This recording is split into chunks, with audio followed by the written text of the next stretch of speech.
We are live. We are live. We are We did it. live. We did it. We're still ruminating on the past for Mm-hmm. 2024. We cannot move on Mm-hmm. because, gentlemen, we we have work to do. Last podcast was really nice. It was very sweet.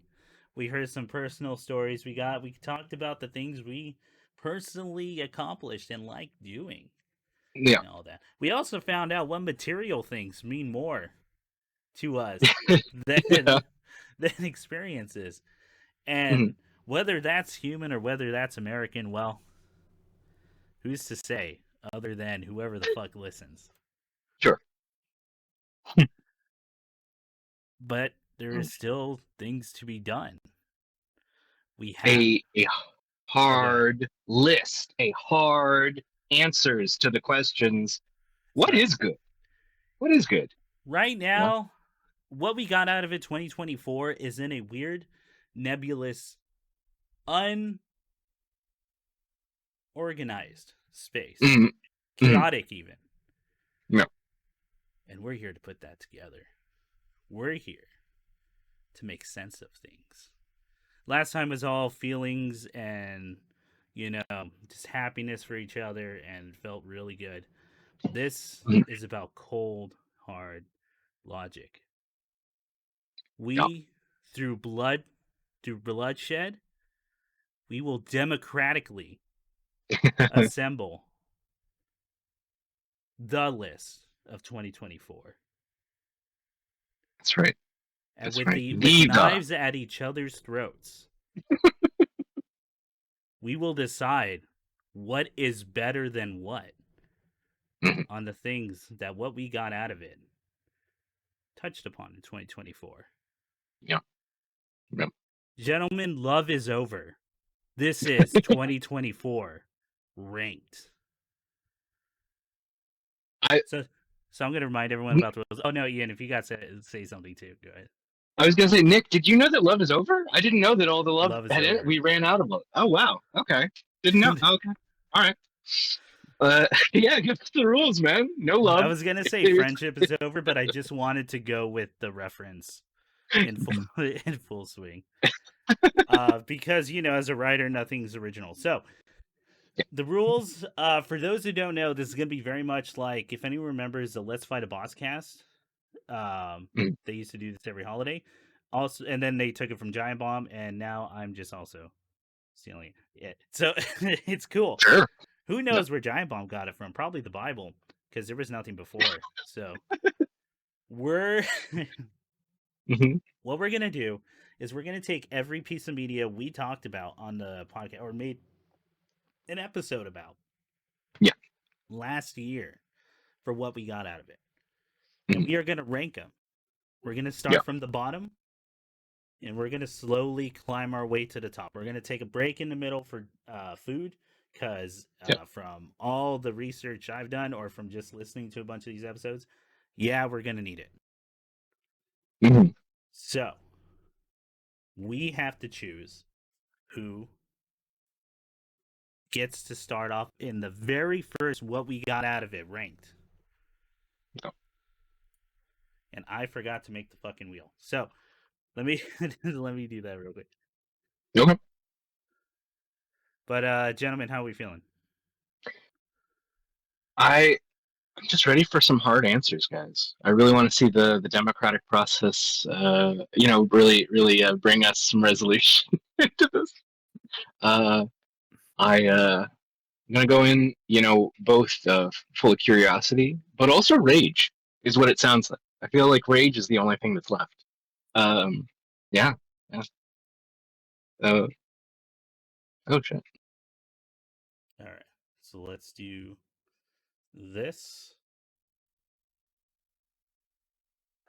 All right.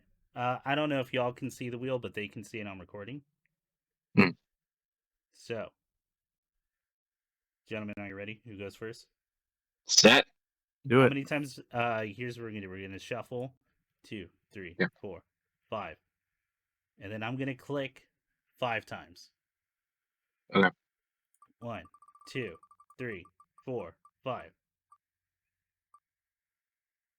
to start off our very first year Hey. of what we got out of it, 2024, is Ian. Yeah. All right. Next year we'll decide who goes next, and it'll be between me and Nick. Yep.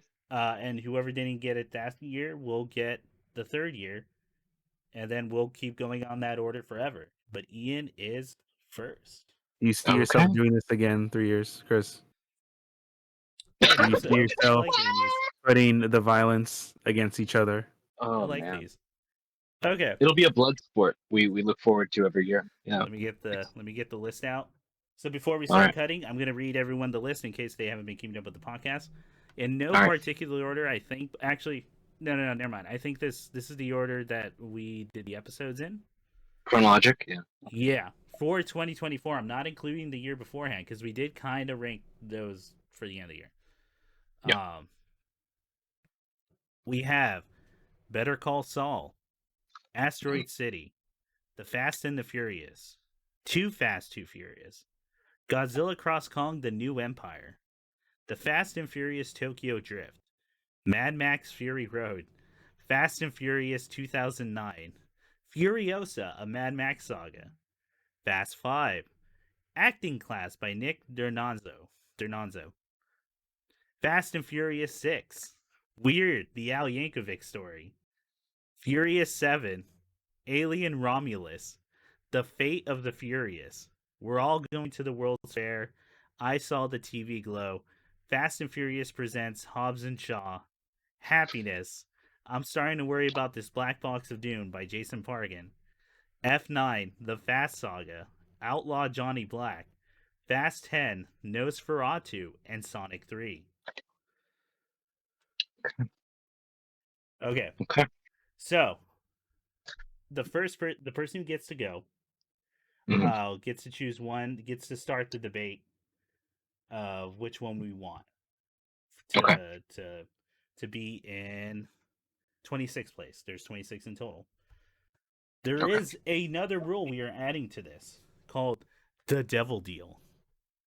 The way the devil deal usually works is there could be a divide. Let's say me and Ian can't decide if this piece of media should go into this rank. Let's say 21. We want to put something in 21. We want to get rid of it, but we're at a stalemate because Nick is undecided, or maybe Nick is decided. However, he wants to offer one of us the devil deal, and what that means is right here he'll back up one of us. Let's say he offers it to me, and I accept the devil deal.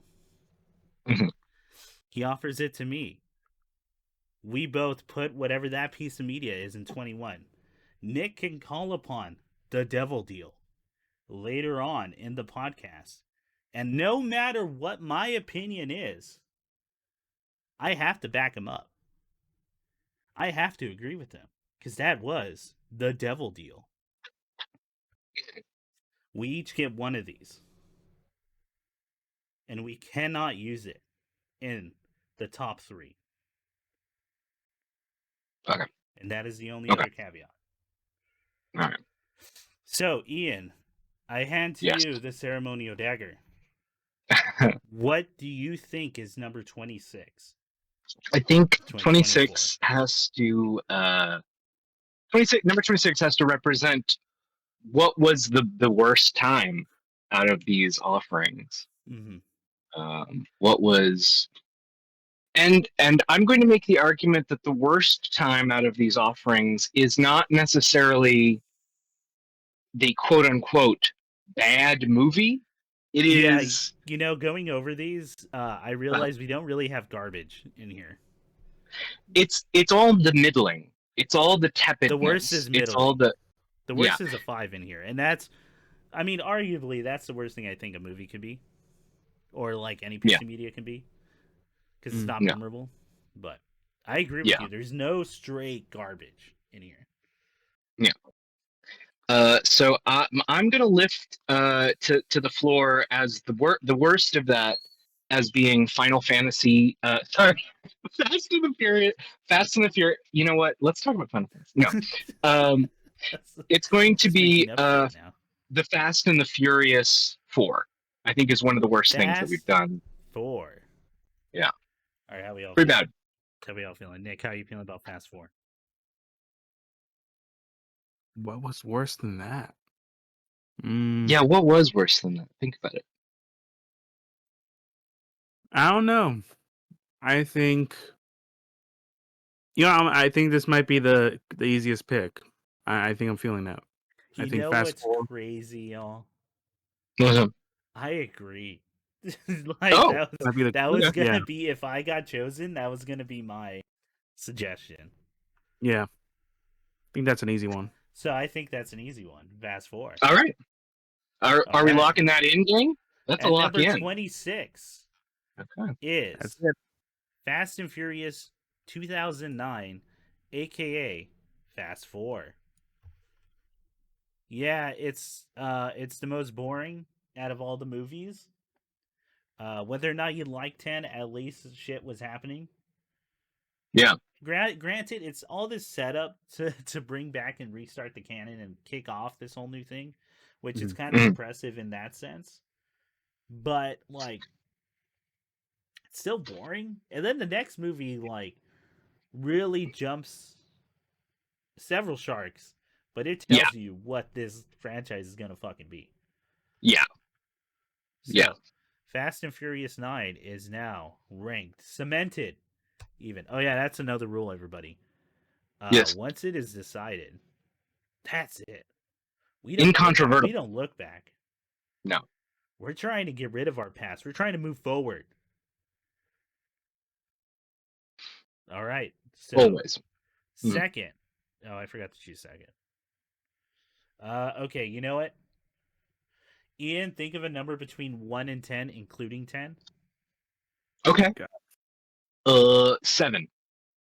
No, don't tell us yet. Me and Nick have to. Oh, okay. I'll have to- pick a different one. Go ahead.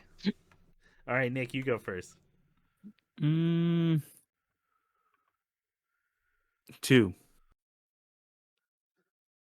7. It was 4, so Nick gets got that one. it.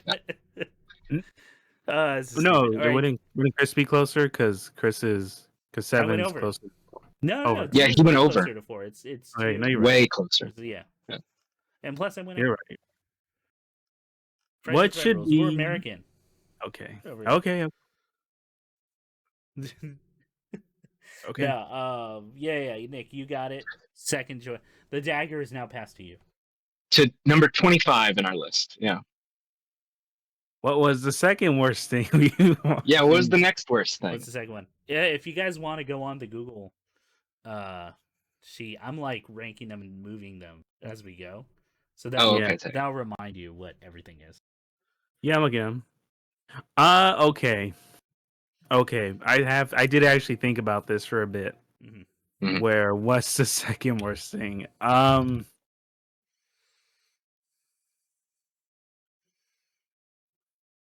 For me personally, I think if we're going off of it's the lowest ranking because it was the most boring or like there isn't as much to think about.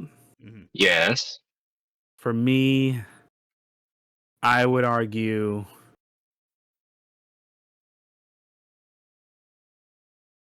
and I want to like it more, but I would say it's another Fast Century. Okay. I would say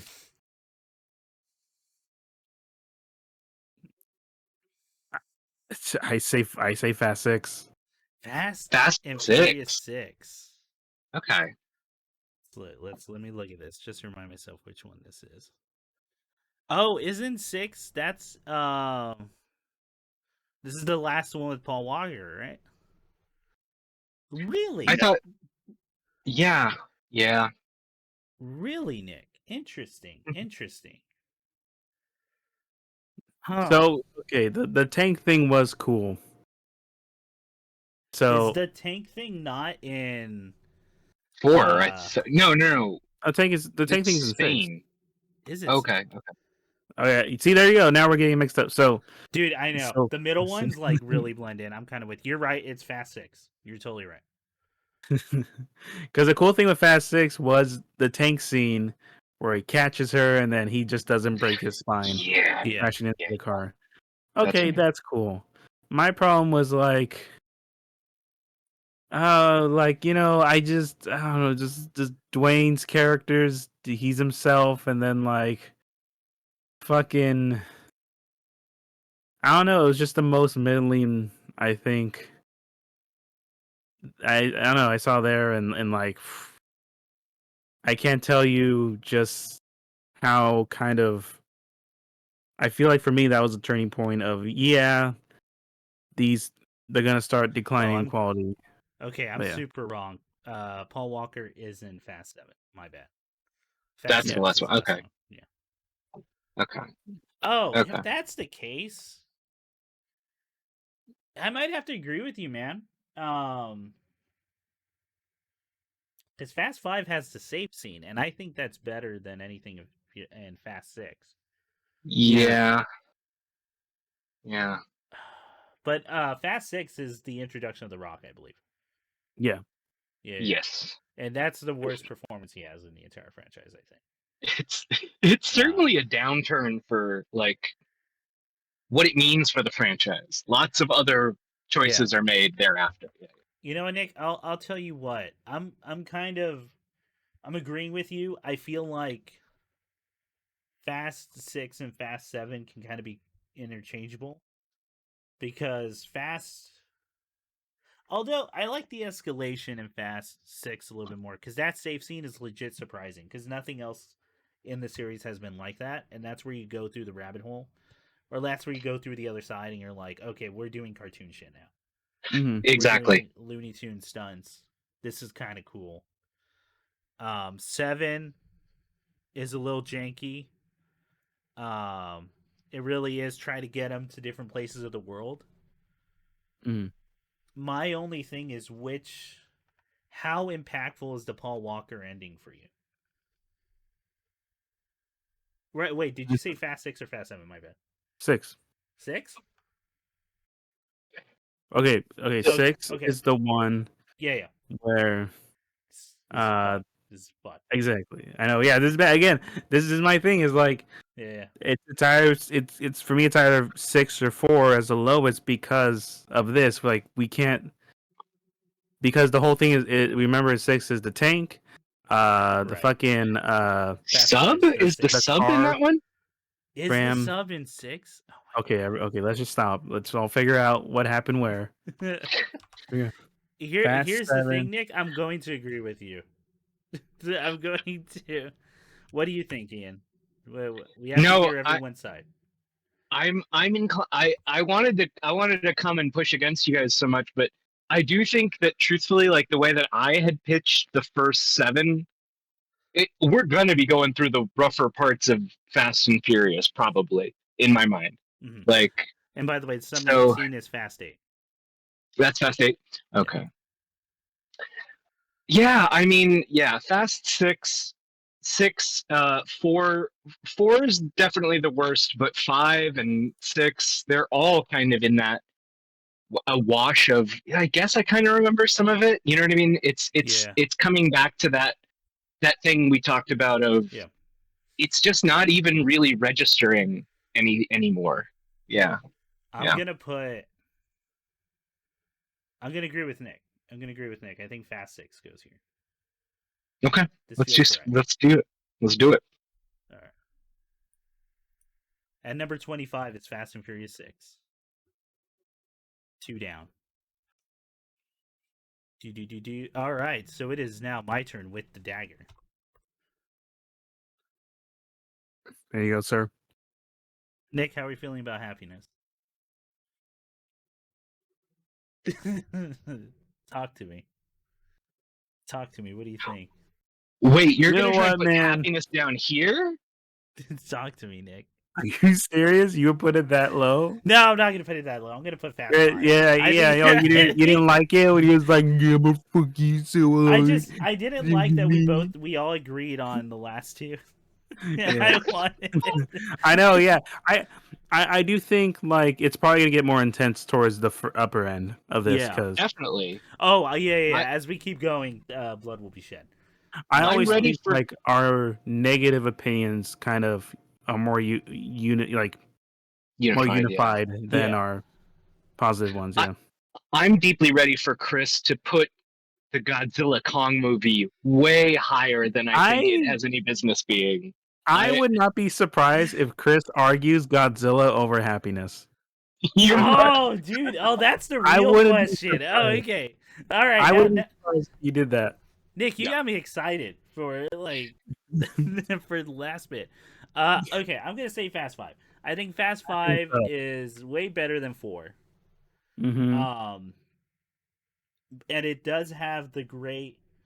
I think that safe chase scene is legit one of the best like chase scenes they've done in the entire franchise. However, the rest of the movie is building up to kind of that, right? To that heist to be like, this is what the franchise is now. And that part's kind of cool. But like I think about 7, which is I think it's a little bit more chaotic. They're traveling more, they're getting places. And that's the last one with Paul Walker, right? 7, yeah. Yeah, I wasn't ready for that. I think well, I mean, I knew about it. But like it hits you a lot harder when you're watching them all together. And you're like, oh yeah. And it's actually well done. I think it's a good send off. I think so. We talk about how kind of cheesy it is. Also, I'm not too happy that they use kind of like a weird CGI thing for the face at the end. Mm-hmm. Yeah. I really do think maybe they should have just kept it to 2 cars going on divergent paths.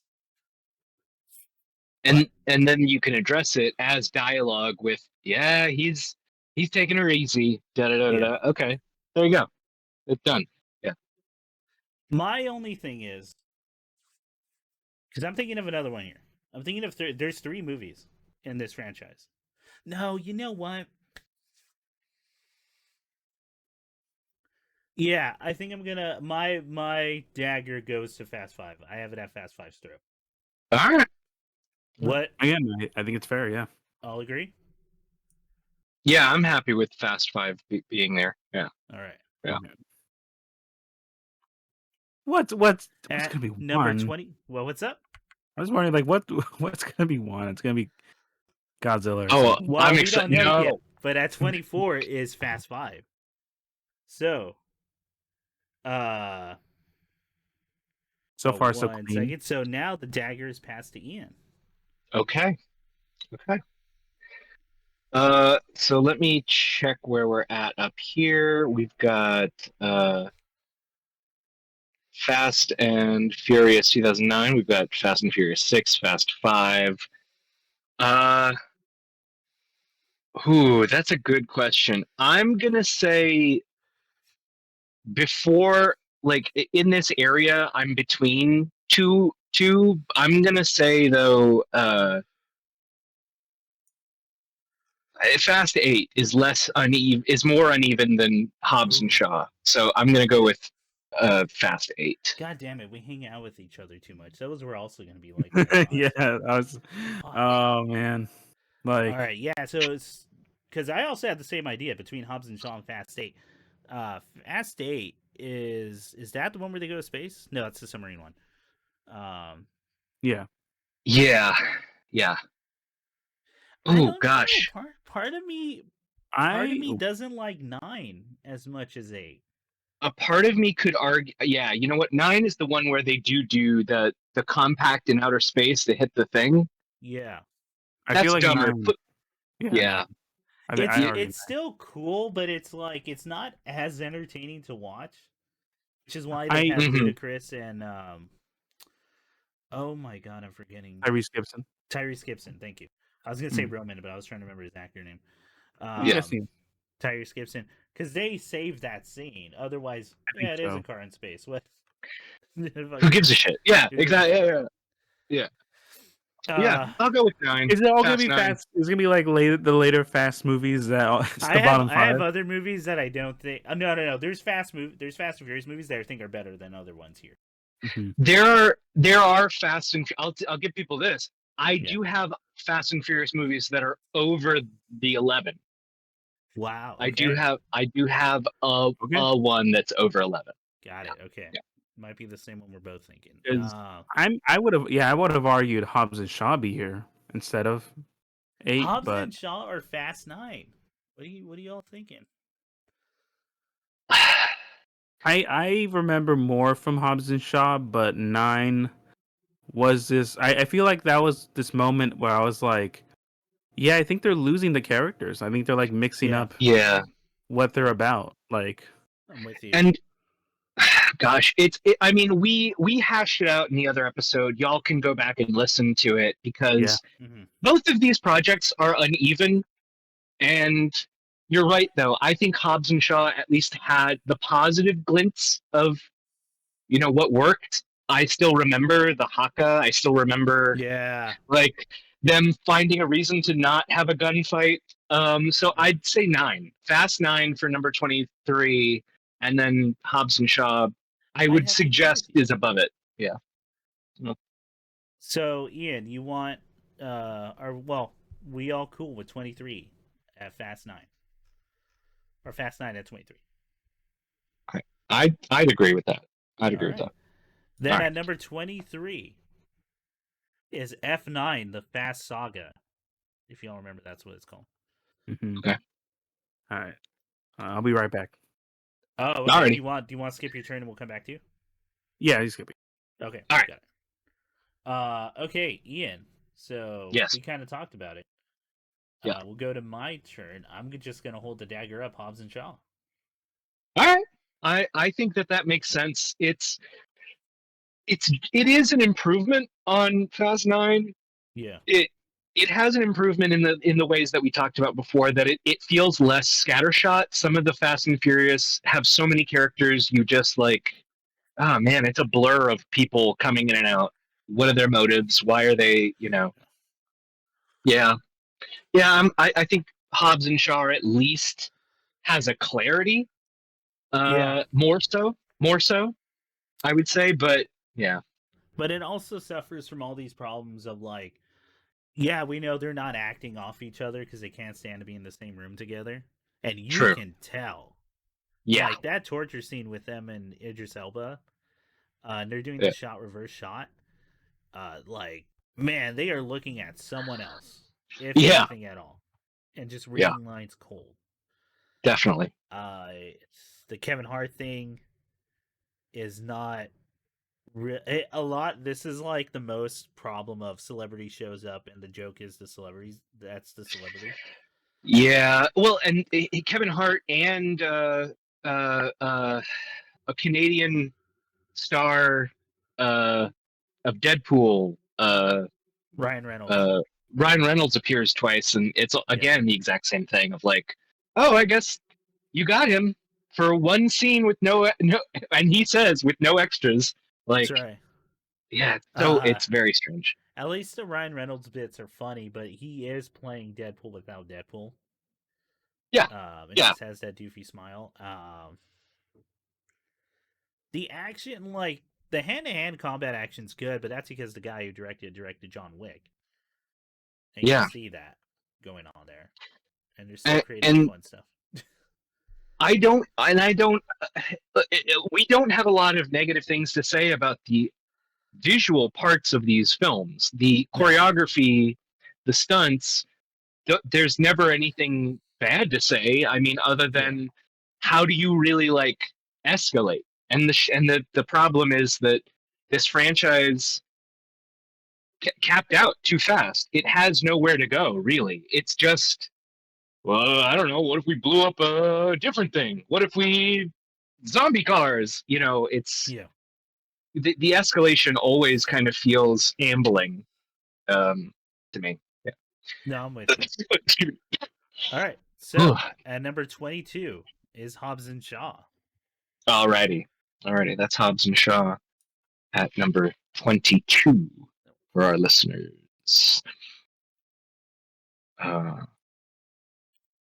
What are we thinking? 21. For... I'm gonna give it back to Nick. Nick, you just hopped on. Okay. You're still muted.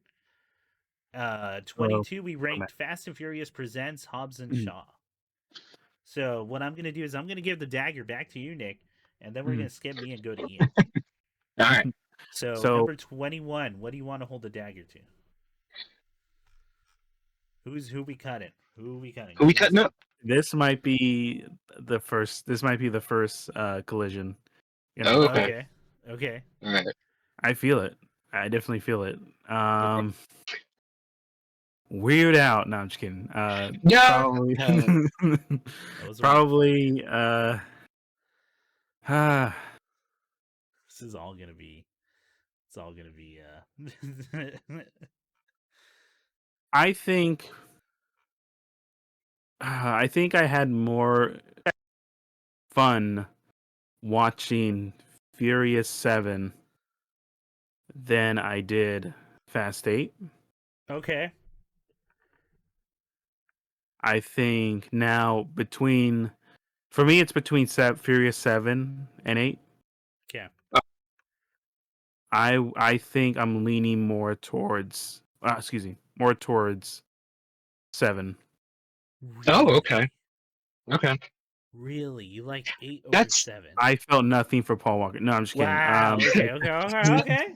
No, I know you can't make it that low. I'm a monster.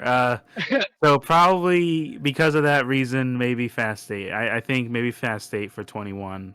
I'd argue. Okay. You want Fast 8? That's what you're saying. Yes. Okay. Fast 8 is the one where it's the submarine scene. Mm-hmm. Yes. And that chase scene is legit great and crazy. It is. Like you feel you do feel like sad for Tyrese Gibson in the water. Yeah. You believe it. Mo. Yeah. There is a moment, but then you go, if they kill him off, this franchise is dead. There's no joy anymore. Like there's no. Yeah. He's legit the best part of that series. Yeah. He really is. And that the most I remember about Fast 8 is when all the cars come in like wolves protecting the wounded, literally animals, the pack, the leader. Yeah. Other than that, I don't remember much. I'm kind of with you on that. I think that Paul Walker ending is way more impactful, Okay. than anything else in Fast 8. I'm gonna agree with Nick on Fast 8. Ian, how are we feeling? Yeah, I'm there with you guys. I agree. I think that Nick, it kind of implied there that we're coming up on the next Fast franchise, but 8 just was a part of the decline of, wow, this isn't working. This isn't making sense anymore. Yeah. All right. Then, at number 21 is The Fate of the Furious, aka What does it say about us? What does it say about the state?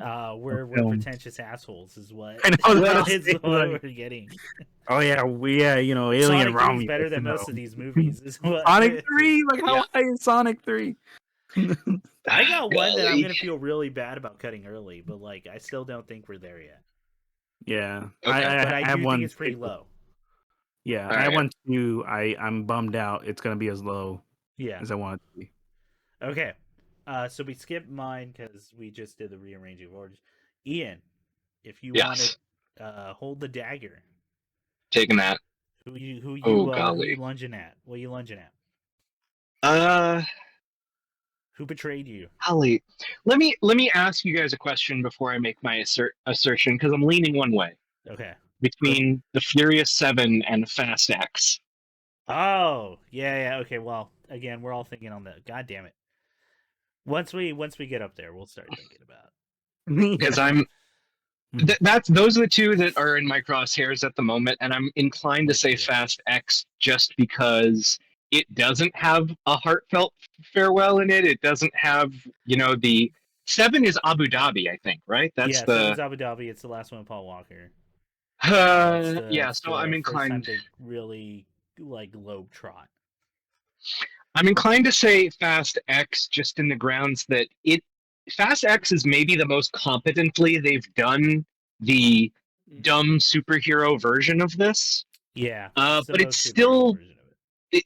it's still kind of like gruel. It's like, oh, this Yeah, has no strong flavor, it has no strong texture, it has no strong taste of any kind. But yeah. what do you guys think of that? I agree with you. I think we're getting more into the more memorable things about like the Fast Furious. Like Fast 10, I still that mine rolling through the Rome into the Vatican and below it Yeah. is like Yeah. is awesome, and just these are looking at it. And then Jason Momoa is just doing the Joker, like a version of the Joker, and like Yep. it's weird, but like he's entertaining to watch, so we're doing it. And it really is the highlight of like the problem with this franchise, where they'll touch upon things that they can do really interesting, and then they just won't. Which is Jason Momoa being like a real foil to Dominic. Yes. Toretto. He could totally be like a different, because Dominic Toretto's supposed to be this definition of masculinity, or like this very like version of it.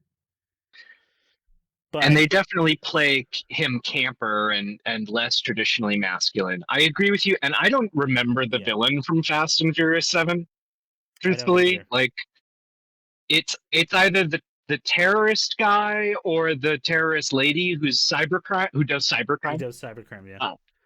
Granted, Fast 10 maybe it has, since they don't do anything interesting with the villain, it becomes this weird like, oh, is the thing of like, you know, he's a little feminine, maybe like a little gay coded.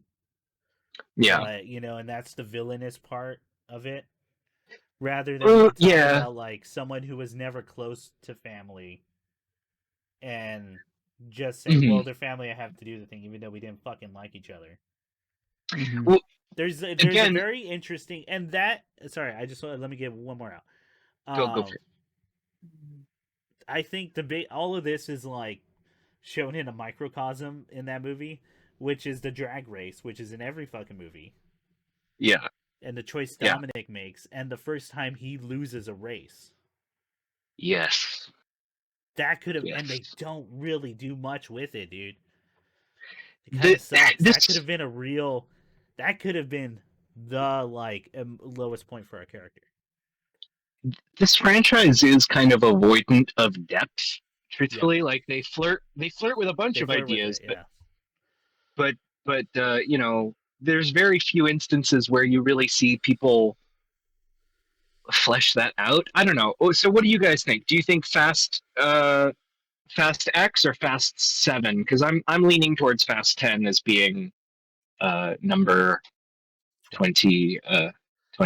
I think I agree with you on Fast 10 for 20. I think 10. 10. All right. Okay. All right. Let's do it. Fast what a riveting. We're just flying by. We're just throwing these out. I know Nick was like, I already decided Fast 10.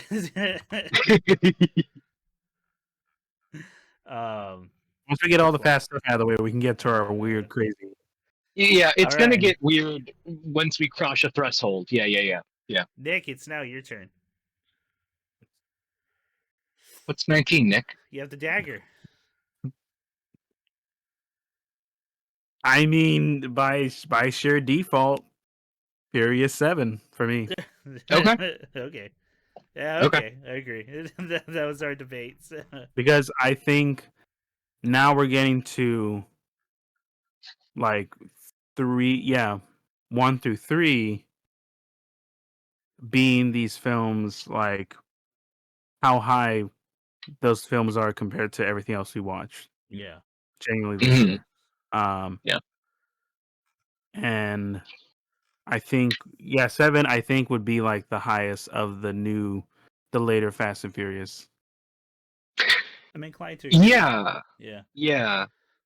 It was probably the most cogent of them. Like, and here's the thing. Like, I think thematically it hits the hardest just because they had a real thing to respond to, and they honestly kind of did it. Well, they did it well with it doesn't feel. There was a lot of articles that came out at the time. I'll say, having watched it, it did not feel exploitative of Paul Walker at all. No, in context, it doesn't. Yeah. Except for the fact that the CG face. That I still disagree with that. But apparently, I have a very different view from Hollywood because that's always a thing that they can't. Yeah. Yeah. Yeah. All right. Yeah, that's there. And number 19, it is now my turn for number 18. And now things are getting a little tricky. Mm-hmm. Now things are getting a little hairy. Mm-hmm. Looking at the rest of this list. How are we feeling between Too Fast, Too Furious? Yeah. And Outlaw Johnny Black? Dude, it's so crazy. I want to hear Nick's take before I say anything. That's so crazy, though. That's amazing. What do you think, man? We really do hang out too much because Outlaw Johnny Black, I do wish I liked more. I wish I did too, man. Oh, man. Because I think it's just the intention of everything it wants to be. It's just kind of what you said, where I think a lot of those commentaries fall flat because they just keep doing it. That became like a problem. Yeah. This movie would actually be a lot better, and I think the jokes would play a lot better, a lot more insightful and poignant if it was shorter.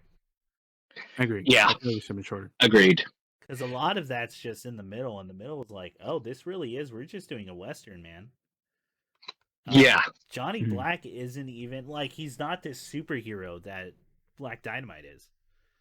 Yeah. Yeah. And this is not to say there isn't really good jokes in there. I think that photo, that wanted poster joke, is the best running gag they have in that entire fucking movie. Very good. Very good. Best singular moment is when oh my god, the sister is crying but also is super attracted to Johnny Black. Yes. Hates him. Yes. Because that's a great comedic performance and choice. Yeah. But a lot of it's kind of boring and not messing with the Western trope. I honestly think they were allowed to put too many scenes in here. Granted, I know that's what Westerns were or are, and I don't know. It did not feel. There's obviously quite a bit of love for the genre, but it doesn't feel as polished off or really refined as Black Dynamite did. Yeah, it's not as tight a product. I want to ask this, and this is a leading question slightly, but guys, when you think about the ways in which Johnny Black works or doesn't work scene by scene, and then thinking about Too Fast, Too Furious, and how it does or doesn't work, scene by scene, because you know what, I agree with everything you guys said. I'm leaning towards, and I'm going to push a little bit for the parts that don't work in Too Fast, Too Furious are maybe more notable, troubling than the parts that didn't work for Johnny Black. Both of these movies dragged. Both of these movies had scenes where we're... Go ahead. No, go ahead. Where we're taken away from kind of the what's the word, the actual pull of the movie, the charisma of the movie, and we just get I don't need this scene with this other person, I want to see the who we're here to see. So but I think Too Fast Too Furious does have great effects, we've talked about that, but maybe it just has more not working for it than it does working for it. What do you think? Anytime Tyrese Gibson is not on screen, it feels it does feel like it drags a little. It really does feel like we're earning a paycheck today. Type of thing, Yeah.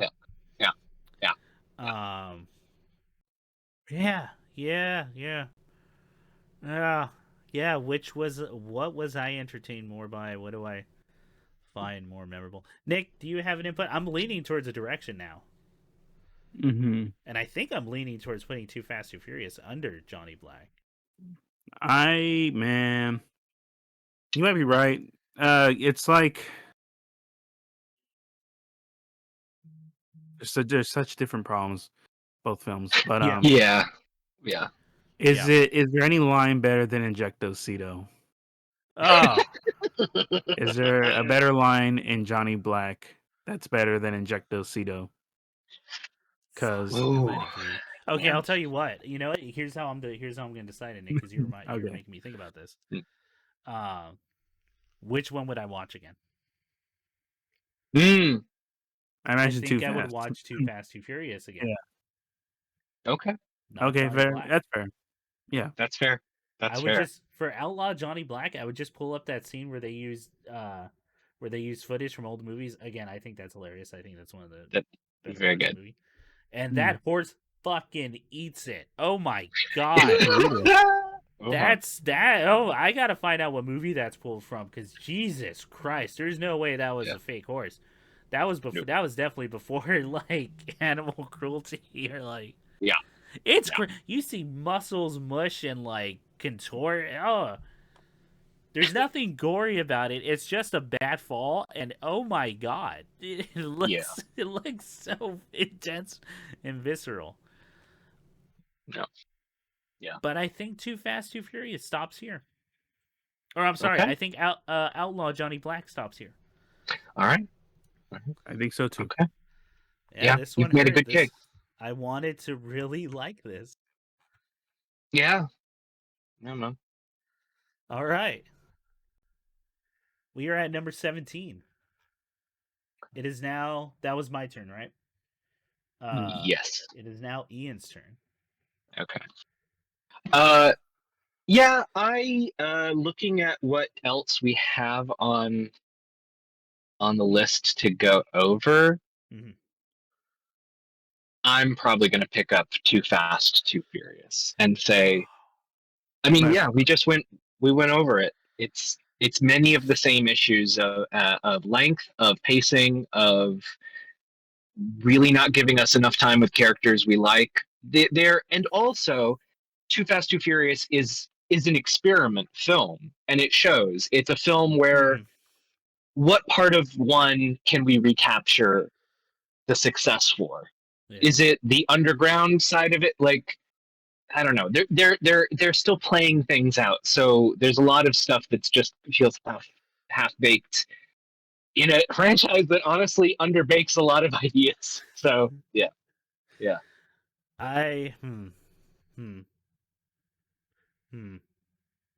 Because I saw one on here, and I got a hot take that I don't know if anyone will like me. But we did talk about Too Fast. You know what? I'm gonna keep to that. I'm gonna keep to that word. Okay. Keep to it. Because now I know what next I'm gonna suggest. I'll tell you what. Okay. All right. So I'm gonna agree with Too Fast, Too Furious from the director of Baby Boy and Boys in the Hood. Too Fast, Too Furious. Too Fast. What do you think, Nick? No, yeah, I think it's fair. It's fair. Yeah, we kind of already talked about it. All right, now we get to nitty gritty. Now we get Now blood is about to. And now all the dumb action movies are gone. Now we can talk about the smart movies. Someone's gonna hate what my next suggestion is, dude. I can feel it. Just go for it, dude. It's that thing of man. I think I know. Greasing up arrows to like light on fire. And I'm looking at the dude's house while he's in there. And just relaxing. He's gonna run out and be really fucking mad at me. In a robe and shit. I know, yeah, but who could it be? Who could it be? All right, Nick, it's your turn. What do I think is a little bit better than Too Fast, Too Furious, but didn't make the cut for the rest of what we watched? Yeah. I think I had a lot of strong feelings experiencing Alien Romulus, and I thought about this a lot. I think in the moment I really liked the ending, Yeah. The last sort of fight, Oh, essentially. okay. But I think the more I sat with it, the more I'm like, that's kind of dumb. That's kind of like a stupid way to handle the hybrid engineers. I don't think it's as bad as Prometheus's usage of it's it. better. Yeah. But I don't like the implications of that world. I mean, it's the classic. You're touching upon the classic thing with the franchise, right? Which is, I think me and you are on the same side, Nick. And Ian, I don't know how you feel, in that the engineers are probably the worst part of the Alien franchise. We've had a very long talk about how they kind of changed the premise of the genre, in that the engineers explain a bunch of things in a franchise that kind of lives and breathes in mystery. Like, they're supposed to be, you know, you kind of you kind of wish it doesn't exist. Like, I would rather keep thinking. I got a real crazy hot take for this franchise. I think the explanation in Alien versus Predator, which is predators plant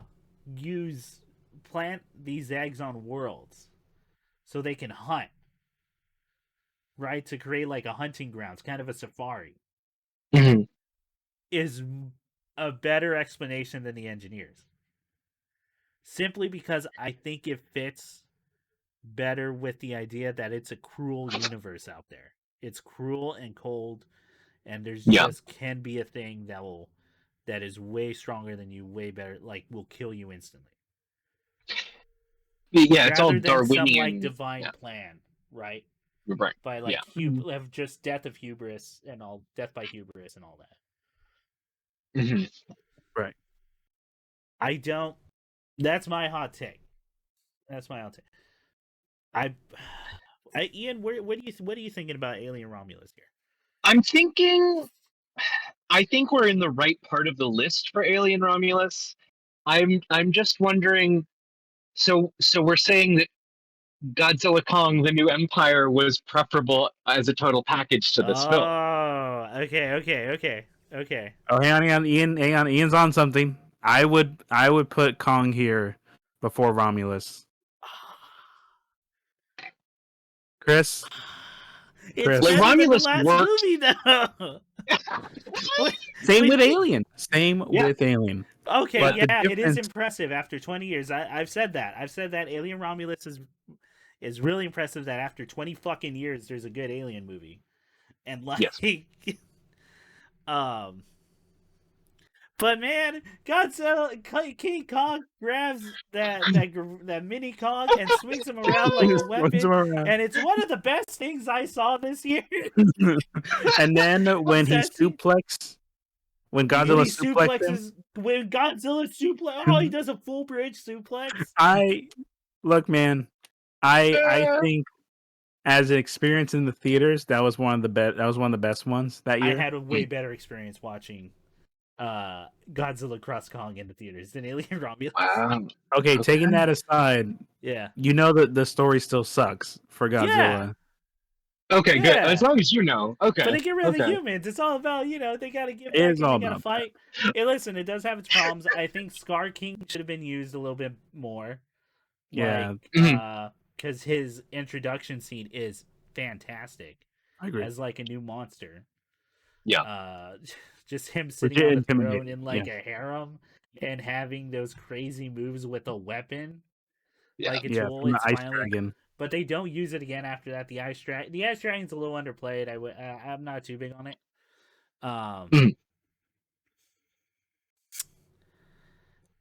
Dude. Okay, because I would tell you what. I would rather watch Godzilla Cross Kong: The New Empire than Alien Romulus again. Ooh. I agree with you. Okay, I agree on a technical level. Alien Romulus is a better movie. I won't disagree with that. I think I was a little bit more entertained. I know this is crazy. I didn't even think I felt this way until you guys brought it up. Okay. You know what though? I'm willing. I think around here is when it ends. I'm not gonna spend all my energy doing this fight because I foresee a fight ahead. Okay. Um, I'm nervous. I don't know what it is. I Like, don't know, man. I'll be honest. I don't think it's a huge gap. I would probably, if it were me, I would do Romulus and then King Kong. Like I Okay. agree with you on the premise that it was visually good to look at. The fights were fun. It did do novel things. The anti-gravity fight, super fun. Yeah, it becomes really fun. I would probably rewatch Romulus though, just because it structurally is like, this makes more sense to me. But that's a matter of taste. We're now at this juncture where it's like, oh well, my taste is a little different. That's all. I'm willing to let Godzilla Cross Kong, the New Empire, stop here. Mm-hmm. Okay. Just because I kind of know my time. No, I don't know. Hang on. I think I liked it more than Sonic 3. Like, did I? There you go. There you go. You liked this more than Dig deep. Okay. Dig deep. Oh, wow. Chris, you didn't have an existential crisis. Ian was That's true. Okay, I'll tell you what. I think this is a good point to stop Godzilla Cross Kong, the New Empire. Okay. Oh, Ian, I have it so for you. Like the Jesus Christ. Now I can tell you who the person I'm targeting is. Like, okay. Okay. Godzilla Cross Kong stops here. Okay. All right. Would have been in my top 10, but whatever. What the fuck ever. Oh my god. Hey man. This is why there's 3 people on the podcast, not just you. Yeah. Oh, Ian, what you got coming, man? You got coming. I'm pretty sure you're gonna put happiness at like 12 or fucking something, not even 10. Nick, I believe it's your turn. Okay, well, 15. I mean, we just said it. Romulus. I think Okay, I wouldn't put Romulus above the other thing. Nick, you just went, right? Yeah, I went. Yeah, that was his turn. Okay, yeah, so it's your go. My turn. Yeah. All right, Asteroid City. Okay. Let me tell you why I can't fight you on this. This is interesting, Chris. I'm undermining your entire format. Ian's forced to admit the flaws. The Go, Ian. Go ahead. I mean, yeah. Ultimately, I have to admit, Asteroid City, I know is not his best work. No. I know. I'm fine saying that. I like it a lot. I enjoyed it. But Asteroid City, maybe more than the French Dispatch, is indulgent in the ways that I think he gets fairly critiqued for. 1, and 2, I think this is kind of weird. I'll bring in an interview where Anderson was talking about how he only writes with a partner now. Like he'll only bring in somebody else to write scripts. He won't do a solo script. Yeah. And he described it essentially saying, I have an aesthetic that I know what I visually want to express.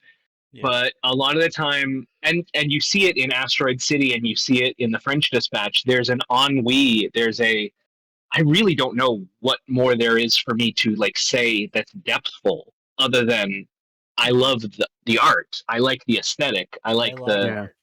Yeah. I like art. And wow, yeah. I didn't you're gonna have to send me that interview because that kind of touches upon like a lot of my complaints with the movie. Mm-hmm. That would explain it because like it reminds me of this. Obviously, isn't a new idea. I'm just gonna quote someone because I think it'll be easier. It's the first thing that came to my head, and I think it'll be easier for people to also like latch onto. Which is Andre 3000 released a jazz album, or flute album. Was it last year or the year before, Nick? It was last year. Last year, okay. 24. Okay. An interview about that album. There's a quote from him where people are asking, "Why don't you ever thought about going back to rapping, or do you think there's an Outkast album in the future?" And he said, "Rapping really is like a young person's game." Yeah, not because I don't think I can skillfully do it, but because I really don't have anything that insightful to say that's like not beyond like the fact that I'm rich or problems that I face because I have money. Right. And just my taste now. I'm not angry as I was. Yeah. Yeah. Or I'm not. There's nothing I really. Yeah. There's nothing I don't think I can add. Yeah. And I thought, wow, that's like a very astute thing. I think there's problems with the rest of the interview, but I digress, and I don't want to get too much into it. Sure.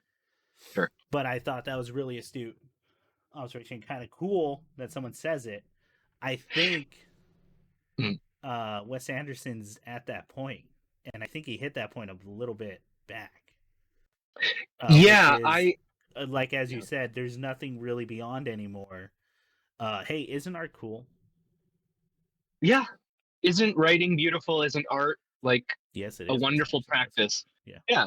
But if I'm watching a Wes Anderson movie, I'm already convinced of that. You know? Yes, exactly. The reason, and I think French Dispatch works a lot better than Asteroid City because they're short stories and they're shorter. Yeah. And then it becomes more fun and more like just really quick things you can add rather than, oh no, I have to make the idea that art's cool interesting for 2 hours. Yeah.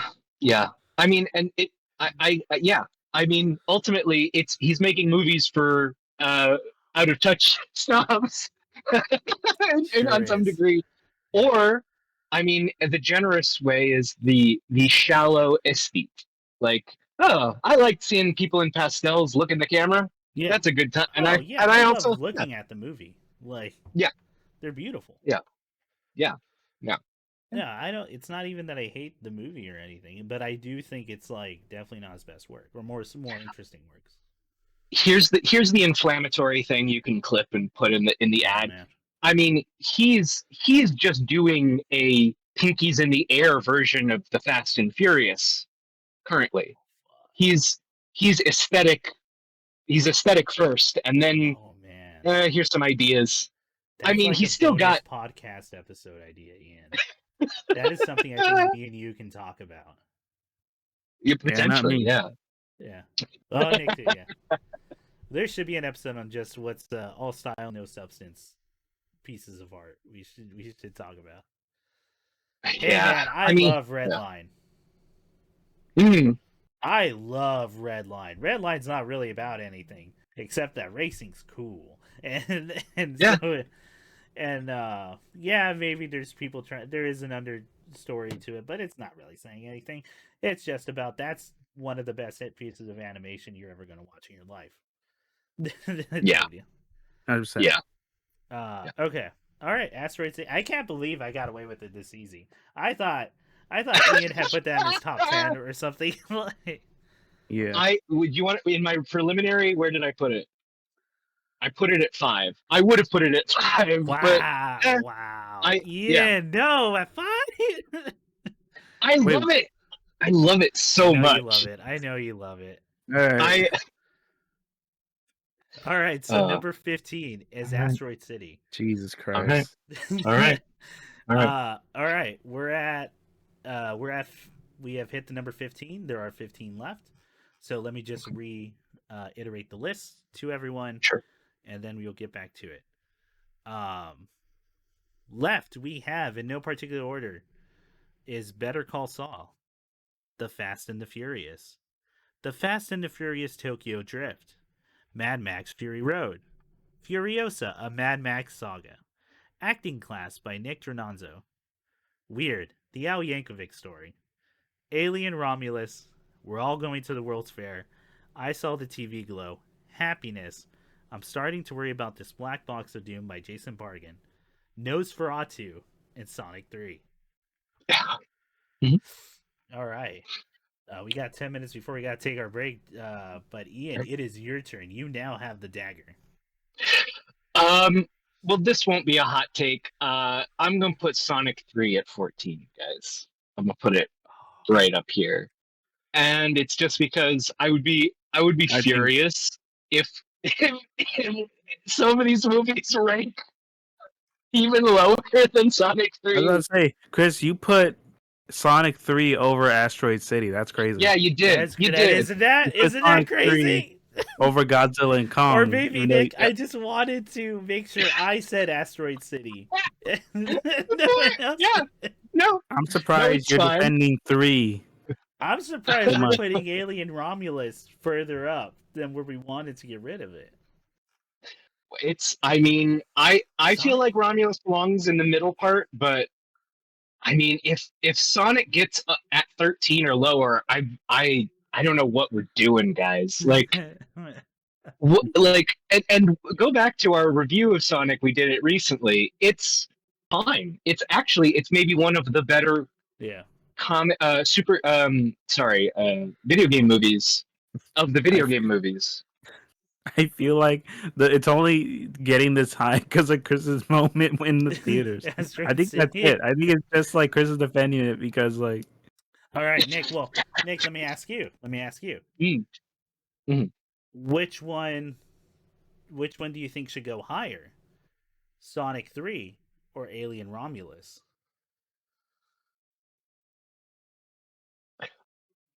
Dude. Yeah. Exactly. I know because, man. Yeah, you know what? I was more entertained from Sonic 3 than Romulus. Okay.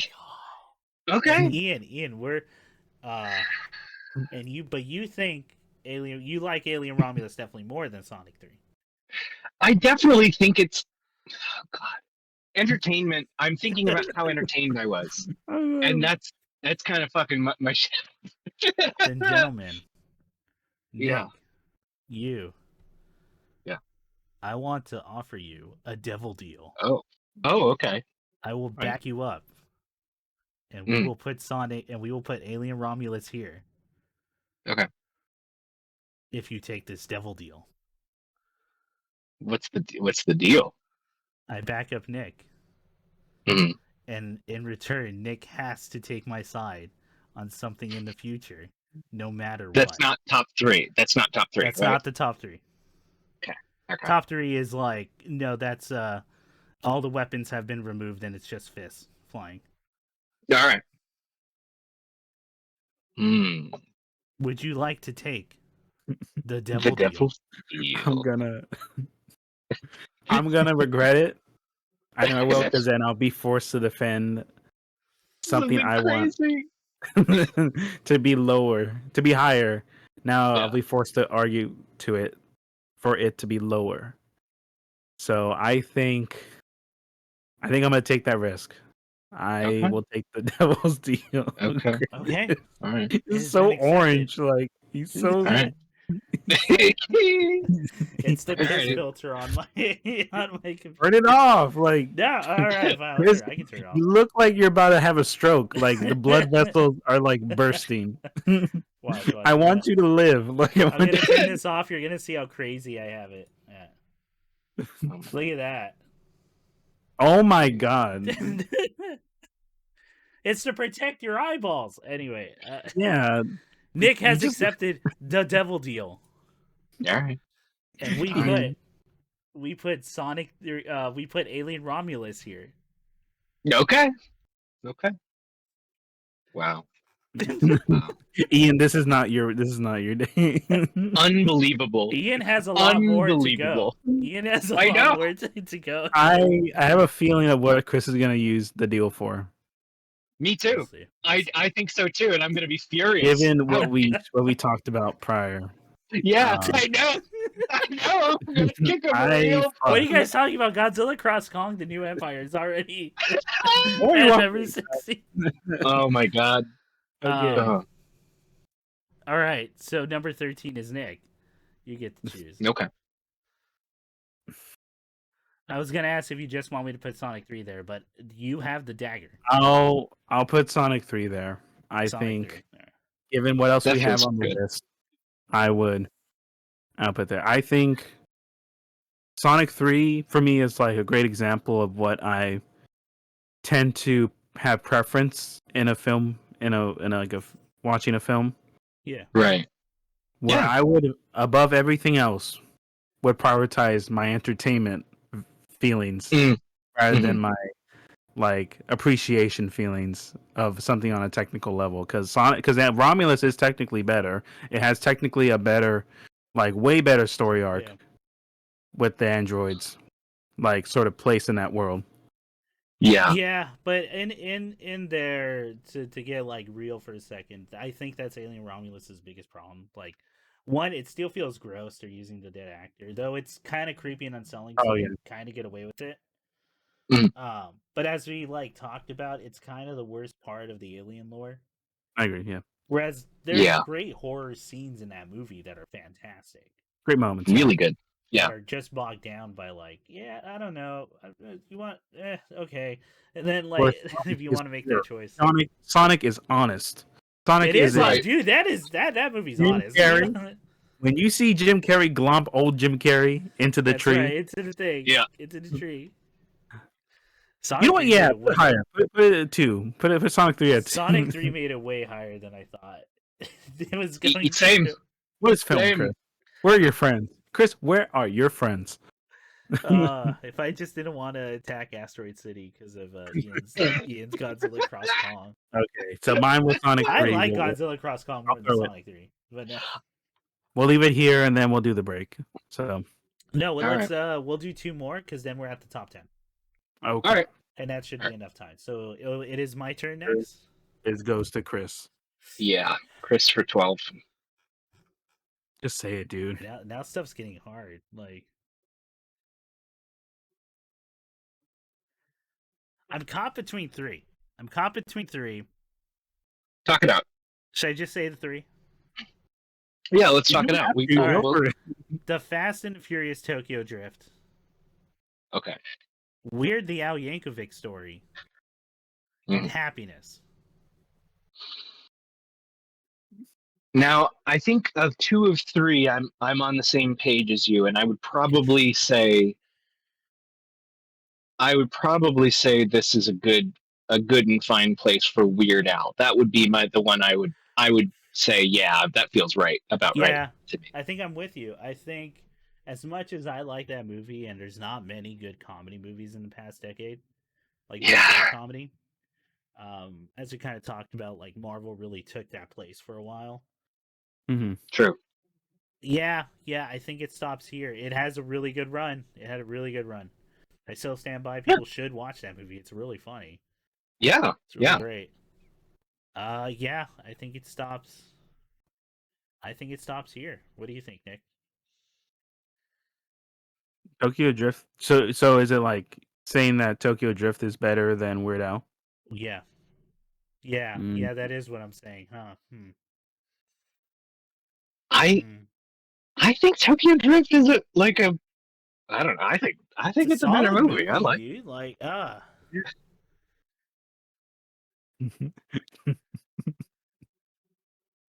Is this the deal? Is the deal being used now? This is the deal. I still have it. This is my devil deal. You'll know when it happens. Oh man. What?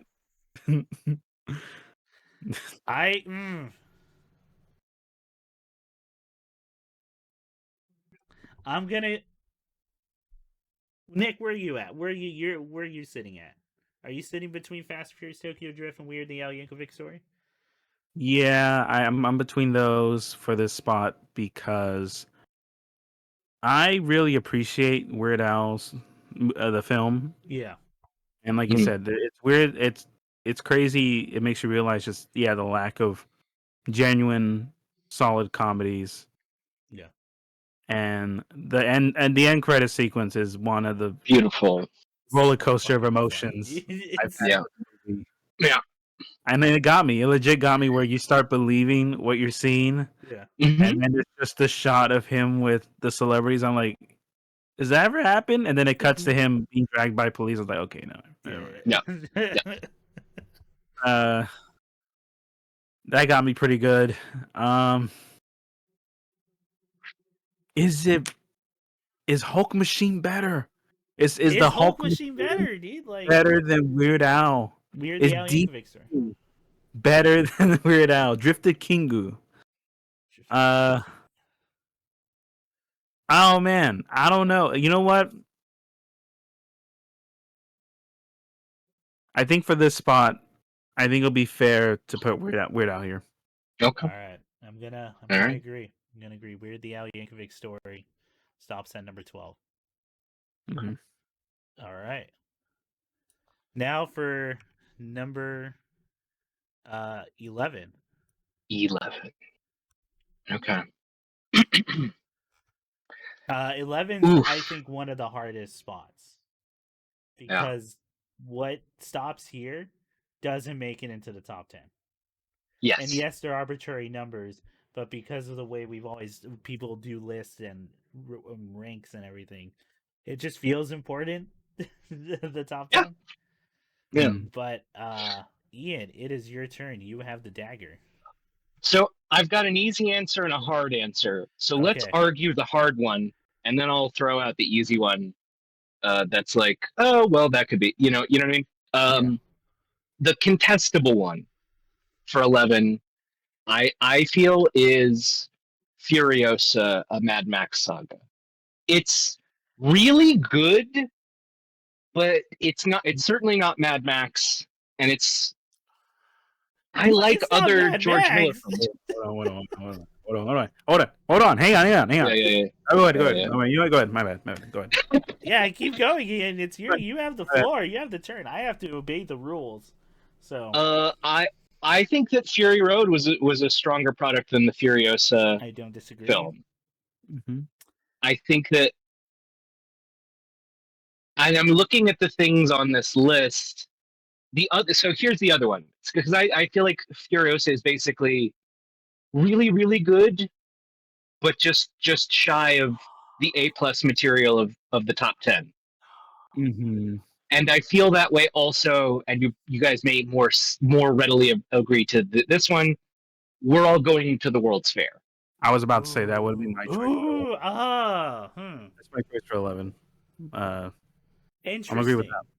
I'll go with Ian for the we're all going to the World's Fair. Okay. For this spot. Okay. Now, sure, I don't know what's going on for Furiosa. That's like a whole. Yeah, that's. I gotta rewatch. We talked I disagree with that so hard. But hang on. But resources were about to be called for that. That would be wild. Yeah, to think about, like, we're all going to the World's Fair to be higher than Furiosa. That would be. Yeah. Yeah, I would disagree with that, like, vehemently. Yeah. Okay. Oh, sorry. Go ahead. Go ahead, Ian. Just the last kind of thoughts I'm having about those two and why I'm putting them at 11. I think Furiosa is aesthetically beautiful, and the score is excellent. All this, it it has ideas that don't fully come together in the way that the Mad Max movie does, and we talked about that in our review of that film. That there's there's stuff here that's maybe less. It feels less developed than in the other film. Whereas we're going to the World's Fair is kind of all the ideas are there, but the look is not quite there. It's the other side of it is the ideas part of we're all going to the World's Fair. I think is kind of its strength and the strongest thing about it. Yeah. I think. Whereas the visuals is still the director's still kind of coming into their own with the visual part of it. Go ahead. Yeah, and there's a better movie by her on this list, in my opinion. We're all going to the World's Fair. I think would have hit me harder if it was like the first time, or what if it was like if I had seen it way younger, right when media is just starting to talk about mental illness or suicide for me. I think it would have hit a lot harder, but it doesn't. And that's just kind of the way it is. Like for the way we're watching, not just because we're old men. That's part of it. But because we've been tackling that us personally have been tackling that kind of media probably way earlier than most people, like around our generation, for a long time. So I hate to say it to people, it gets kind of tropey talking about it in a certain light, to the point where I don't think you're actually saying anything about the problem for a little bit. Granted, I don't think we're at the World's Fair. We're all going to the World's Fair. I think it has more depth than that. but it's not the most insightful one I've seen. Yeah, it's a great take. I think it's a great debut. Yeah, it's a really strong debut, and it's very clever in using the YouTube stuff. Yeah, with it. Yeah, and it's great mood scenes. The storytelling really well done. I agree. Yeah, I'm inclined to put We're All Going to the World's Fair at number 11. It is a damn good movie, but it suffers from I think that worst of all, it's just someone's debut. They're still learning the language of film in some ways, but darn it, very, very strong initial project. I will say personally, I think there's a movie on here I like less than, or there's a piece of media I like less than We're All Going to the World's Fair, but I don't think I can argue it at this point. So I'm gonna agree with We're All Going to the World's Fair. Nick, what do you think?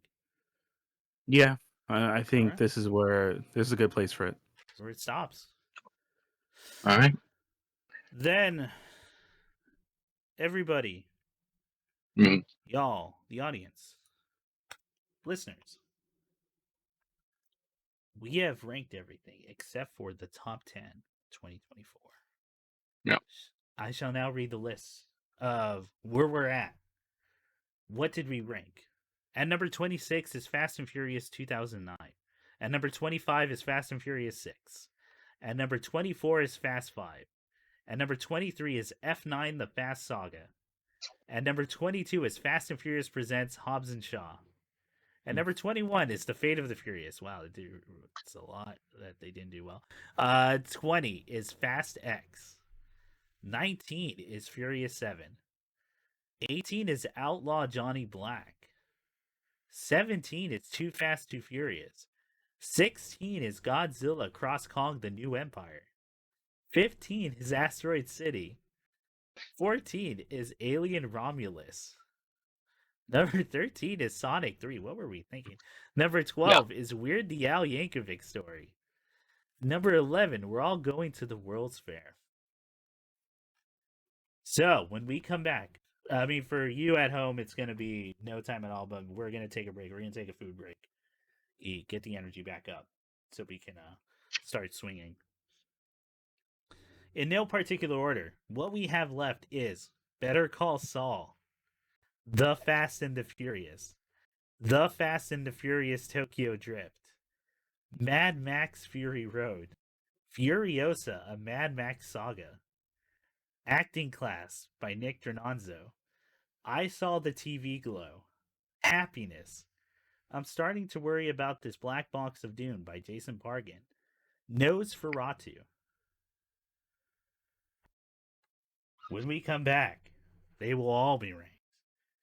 And 2024 will be decided.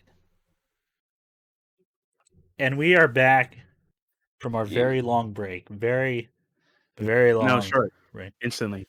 Instant. We just turned around. I changed. So much so I'm wearing the exact same shirt. That's how short it was. I had no time to change my shirt since the last recording. You know? Why cool. you never mind that the podcast is late now. Never mind. Because it was supposed to come out today. Stop blaming me, Chris. Stop. And well, who knows? I'm gonna try my best to get it out tomorrow. We'll see. That's got off a shift, so if I'm awake, no, I'll probably just a couple hours. Who cares? Yeah, I've been pretty good. I'll tell you about my day. Yeah, that was your day. Well, your day must have been great because we've been talking about the top our 2024 ranked. Mm-hmm. And we did it, everybody. I was going to repeat the list, but then I remembered that's how we ended it. We repeated where we're at right now. Yeah. So, the rest of that list, in accordance to what we all agree makes we go to rankings for, or what people go to rankings for, I don't give a shit most of the time about rankings. But this has been fun. Is who cares about all those? Yeah. For now, the top 10 have entered the arena. The final 10 in this kumite of media. This one's gonna be brutal. This is, I think, this is where we're I'm so excited. Stupid. We were looking at this list beforehand. What were we thinking? Sonic 3 over Alien Romulus? How could you guys let that happen? Where Asteroid City so low? It's crazy. It's a technically better film than the majority of these. It just doesn't say much other than art's cool. Yes. Yeah. And that's becoming a problem with Wes Anderson. Anyway, that we had that conversation. We did that. That's in the past. That's been decided. That's been carved into stone. Here, we are making names that will be remembered in our pantheon of media. These are the gods of our legends, people. That's right. These are the names you will remember. Mm-hmm. This is what we got out of it. Top 10 of 2024. Dun, dun, dun. Now, last we left off, a reminder to everyone. Nick's turn is next. Then it will be me. Then it will be Ian. Yeah. Until maybe the top 3 where we're all just arguing and yelling at each other how that should be ranked. We'll see. Who knows what the future holds. But I will remind everyone that beneath the surface, I still have a devil deal that's to true. call upon. Nick and Ian haven't made a devil deal yet. And they can still use it. And time is running short. But the thing about the devil deal is, and the most painful part, really, to show how evil it truly, truly is, is that it starts with consent from two parties. Before it rears its ugly head. We only have 8 consensual slots. then, oh boy. All right. So let me remind everyone what the final contenders are. Okay. In the ring is Better Call Saul, The Fast and the Furious, The Fast and Furious Tokyo Drift, Mad Max Fury Road, Furiosa, a Mad Max Saga, Acting Class by Nick Drnaso, I Saw the TV Glow, Happiness, I'm Starting to Worry About This Black Box of Doom by Jason Pargin, and Nosferatu. The dagger is now in Nick's hand. Nick, what do you think should be in number 10? Let's start. All right. To audience at home and to Ian and Chris, forgive me for I must sin. Because I think I thought a lot about this, and all this just came down to, especially with top 10, is just, do I think it's better than the other 9? Yeah. Right. And the answer to that is I don't think so. Or at least I don't have that strong feelings with it.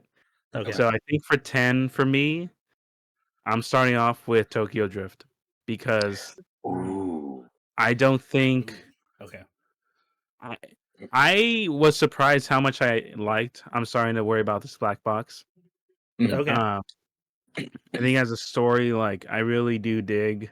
Again, the bias Chris shared of, like, Pargin's sort of outlook on things and how he's actually willing to let these scenes happen of a genuine sort of conversation of sides that are uncomfortable to mention. And there's a lot to appreciate with that. Like, and I honestly, my other second would have been Fast and Furious 1. And I think the reason why I put 3 lower is because I think 1 is a better story.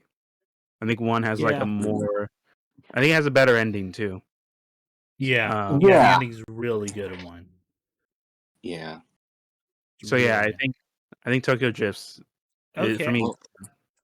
Well, Nick, all I've got to say is I'm pretty much there with you. I agree. I think that Tokyo Drift belongs in the top 10. But looking at these other ones, I agree. I think that like Fast and Furious and Tokyo Drift are both like I was surprised at how much I ended up coming away with. Like, yeah, those are good movies. Actually, at the end of the day, like, Yeah, I feel that. I know. Fast and Furious is like a really just. It's incredibly well made. It's crazy. Like I wasn't expecting that. It's very classic too in its storytelling, but with new twists to it. But I think I agree with you, Nick. Looking at the rest of this list, I don't know. I think this is where we're in agreement. This is where Tokyo Drift stops. Mm-hmm. Okay. All right. So our number 10 of 2024. All right. Is the Fast and the Furious Tokyo Drift. Sweet. All right. Which leads to number 9. And the dagger falls to me. There you go, Chris. There you go. Just say it. I know what it is. Just say it. Oh, yeah? Yeah. You don't know me. You don't know me. Oh, I'm curious. You don't know me. I don't. You want to go? You want to say it? What do you think? Or should we say it at the same time? I'll count down. You say it at the same time, guys. Say it at the same time? All right.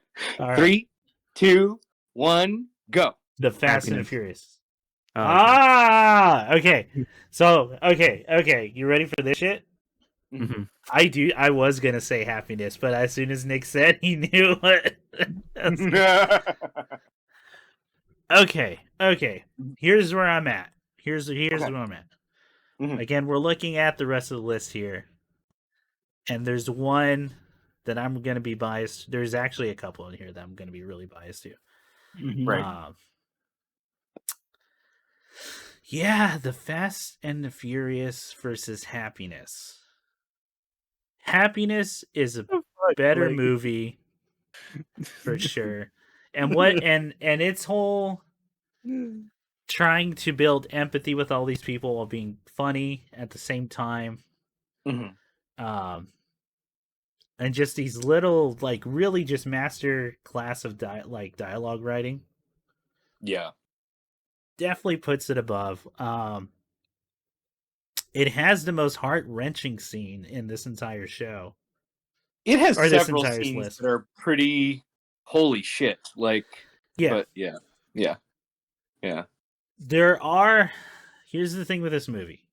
It sets up 3 or 4 storylines. Right. And I think one is really stand out.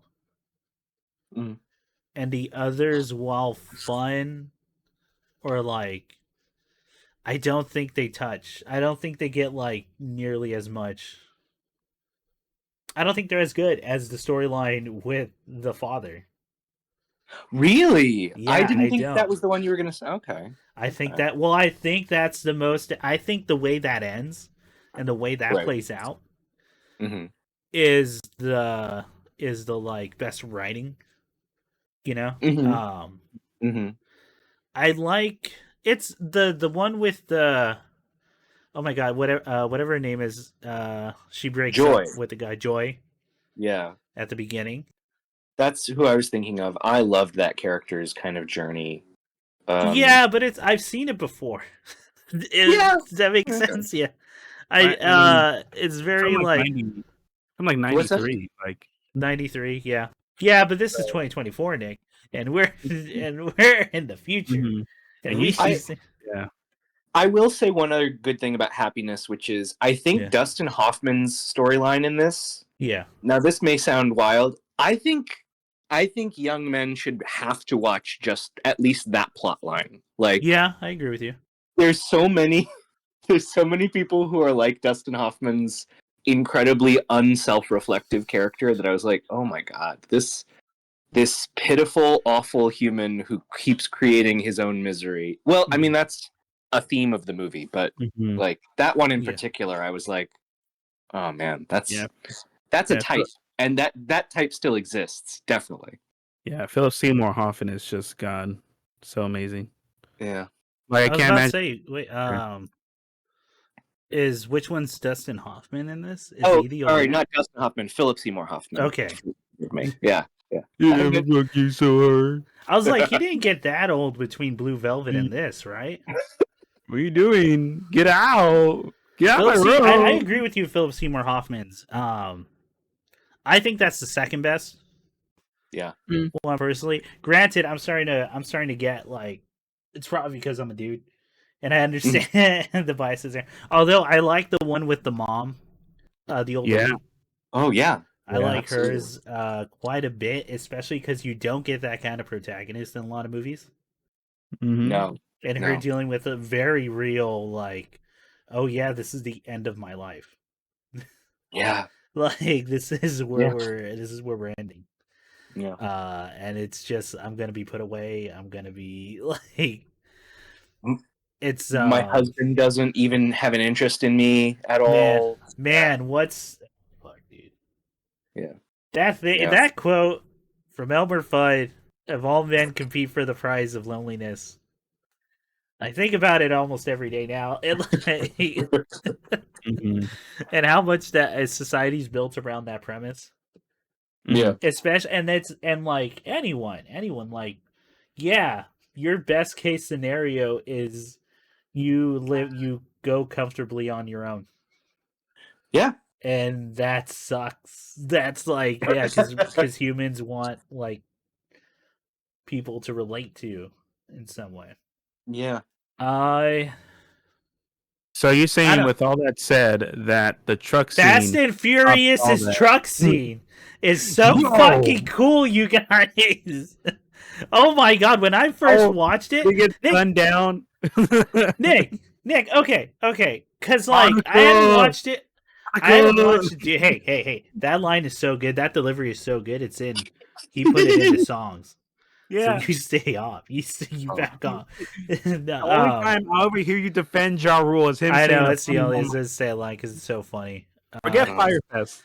Yeah. Dude, oh fuck. Okay. Let me talk about how good that final scene is, because that's like the obvious, or sorry, it's not the final scene, but the truck heist. Yeah. Because it's such like, it's so obvious that I didn't think they would do it, which is, oh yeah, the amazing last heist shouldn't have any music. It should just be the sound of cars going really fast. Yeah.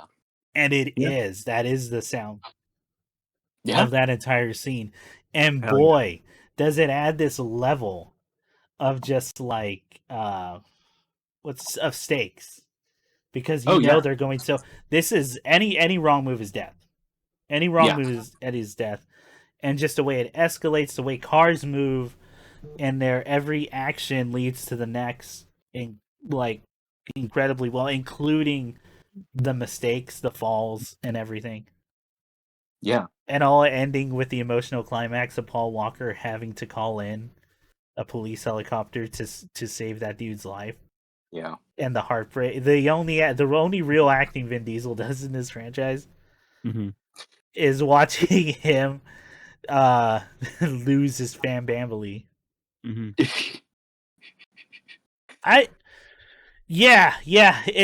tough. It's a tough one.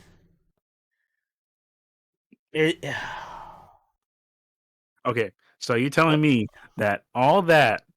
Okay, so hang on. So you both are writers, and you're telling me that's right. That when Jesse gets gunned down in front of Vin Diesel's house, you felt more emotional impact than everything going down in happiness. Like you thought. No, I didn't. The scene with the son. That's heartbreaking. That's like fucked up. It's so fucked. The way they shot that is they're not even in the same room. It's just them like. Yeah, which is why I'm like stopping. The more I'm like thinking about it, there's more parts of that movie I really like. Can I remind you? I just want to throw out another scene from Happiness from that plot line that's like horrifying and shocking. Is when you find out the nature of the dentist. He was a dentist, I think. The dad? He's a therapist. The dad, therapist. He was a therapist. That's right. He was a therapist. When we learn about his dark, perverse secret when he gets teen beat and masturbates in public, like I was legitimately like, we watch a lot of stuff, and like we've seen some out there stuff. There's not a lot of things that make me actually go like, holy shit, are they what? Yeah. What? Yeah, that's true. I'm with you. I had that moment too. But when he was in the car and said, "Yo," I know, Like- dude. I think you Now know what it think of is. You know all- what it is that we're talking about it. Ian had mentioned it. Is how shocked I was that I really liked that movie. That I really liked the first one. I think because you said before we were so starved with a genuinely good action movie, Yeah, That's a true. good racing movie with That's a good true. story. that is That 100% out true. Yeah. It's. I mean, the way we view it is that movie is still better than the rest of the franchise. Yes. It really It's is so downhill. crazy. It's downhill, but there's bumps and waves. It's weird. It's not a steady decline, but it is a decline. Yeah. I think it's fair. I think it's totally fair, Yeah. like putting one with the other. I think it's just for me it's like I defended Happiness in terms of like its impact, but I know that yeah. from a movie going experience, I was saying from a movie going experience, Fast and Furious is the better one. Well, here's why I disagree with you, Nick. I don't think Happiness has the impact you think it does compared to Fast and Really? Furious 1. Yeah. No, I What mean got like 10 personal. movies? I mean like not like from obviously because none of his movies do well, for obvious reasons. Yeah, for Right. obvious reasons. Yeah. For obvious ones.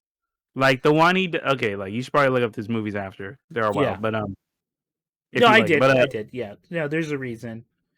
He's not. It's not. They're not getting out there. I just meant by like individual packness. Like if Okay. these types Okay. of things and Like, these yeah. If resonate, you were Yeah. so, yeah. if you were like to describe a movie to someone who doesn't know about cinema, like, Yeah. and you were like, oh, what's a movie that you think about a lot? Is it the Wire scene, or is it like 5 different scenes from Happiness? Like, I don't know, man. I am of the opinion with John Woo. I am the opinion of John Woo, which is violence can be beautiful. Yeah. That's what Jesse learned that day, Chris. When That's he what got he learned that fucking day. So like, here's the thing. Yeah. I do think Fast and Furious stops here. I think this is where this is where Yeah. the truck crashes. Okay. It's the best one out of the franchise. But now you know I'm gunning towards Happiness. So Okay. That's fair. You're right. Especially given the rest of the list, I think that's fair. Yeah. I think Yeah. arguments to be made now. Okay. Yeah. So we're in agreement. Fast and Furious. Yes, sir. All right. I Yes. want people to know I went for it. Thank you, Ian. I went down fighting for you. Arguably, You. this entire list Mhm. may have the biggest cultural impact. Yeah, Is this Maybe. movie? maybe. Ian, 20 years of movies and TV shows and video games spawned out of it. And a ride, Yeah. which we talked about. Yeah. And a ride. Ian, it's literally to some people in this world, the only movies they're going to theaters for are Marvel movies and Fast and Furious movies. Fuck, that's a bummer. Yeah, you're right. Yeah. You're right. You're right. That's true. That could be you. That could be you, audience. Remember You that whole journey was predicated on the idea that we're wrong because Yeah, we are right. about like if you're talking from a cultural standpoint. As far as taste, we are the minority. Definitely. We are by and large, by far, not astronomically the minority. Look, Yeah. we put Sonic 3 over Asteroid City. We put This list is all sorts of fucked up. Yeah. put Keanu Reeves over Wes Anderson. Yeah, Right. we sure did. Sure did. Right, Ian? That's what we did. Oh my god. But look how many movies the Fast and Furious one beats. Compared Yeah. to the rest of its series, you know, like that's how far ahead it is than the It's rest. a damn fine action picture. Yeah, it really is. Okay, all right. The dagger goes to Ian. Alrighty. I don't know how much of a fight this is about to be, but we'll see. Because I just going back to what Nick said, I agree. I think all these ones are some of the more impactful, some of the more meaningful, some of the more well done projects. I don't have a split mind here. I'm pretty firmly of the opinion that Furiosa, a Mad Max Saga, must stop and go no further here. And my argument for that would mostly just be that Furiosa is a movie that I remember having. It's good, but it doesn't have the kind of momentum that I might have wanted, or it had that we see in some of the other things here. In that, it is a 5-part episodic thing that breaks up and called a 5-act movie, Ian. Thank you. Well, it's not it's a saga. The saga of Furiosa. It was good. It just wasn't Mad Max good. And I'm looking at some of the other. It's not Fury Road good. I agree with that. Yeah, it's not Fury Road. I 100% agree with that. It to me, the way I've summed it up to people, it's a 9 out of 10 versus an 11 on 10. Yeah. However, Ian muted himself. He muted because he got what you so said angry. was Yeah, he got so. He left. There you go again. Yo, let's go. Ian left. Oh my God, another delay. One more delay. Come on, cancel this shit. Come on. Ian, I got shit to do too. Come on, let's go. I think Ian feels what I'm about to do. Here. Oh no. I think he sensed it. I still would love to counterpoint. Happiness should go here. Oh, okay. Oh, Nick's got something? Okay. Oh, go for it, man. I think it's gonna be one of the only times. And it's gonna be crazy. But I'm gonna have to agree with Chris here. I think do you? I think this is where I would argue happiness goes here and Furiosa goes right now. A little bit higher. And I think the reason is I think my thing is is Furiosa better than Nosferatu? For me, it's I'm wondering did I enjoy Nosferatu more than Furiosa? Because I would argue Nosferatu would go right after Happiness. At least if I would argue a list, but I think Happiness is here because I think because of the points you made about there are stronger storylines in Happiness than others. Yeah. And I do kind of agree with the fact that this is a tough movie to convince people to watch. Yeah. As you can tell. Yeah. And usually I'm not too concerned with that. When I'm trying to evaluate something. I get what you're saying though. I get what you're saying, whereas Furiosa definitely has more wider appeal. Although I would argue that's also kind of a tough movie to watch because it is long and it's very kind of elaborate, but at the same time it's so well paced out. Yeah, you're entertained all throughout. I mean, George Miller really is every time he puts out one of these kinds of movies, you realize just how good at the game he is. And two, just how others aren't. In terms of utilizing film, movies in particular as a medium for storytelling.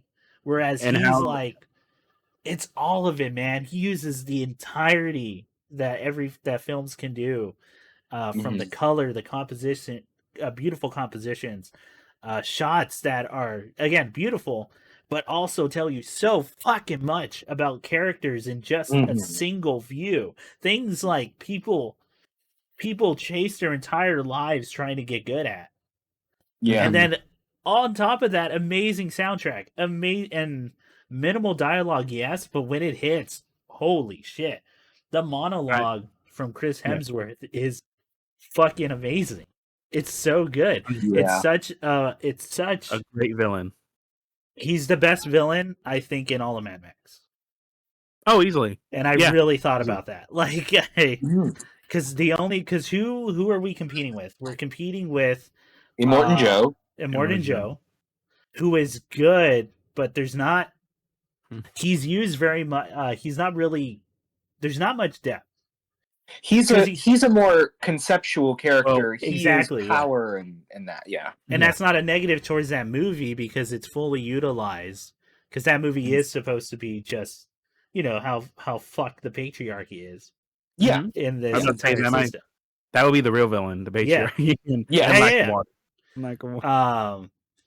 And then so who else? You have Tina Turner from Beyond the Thunderdome,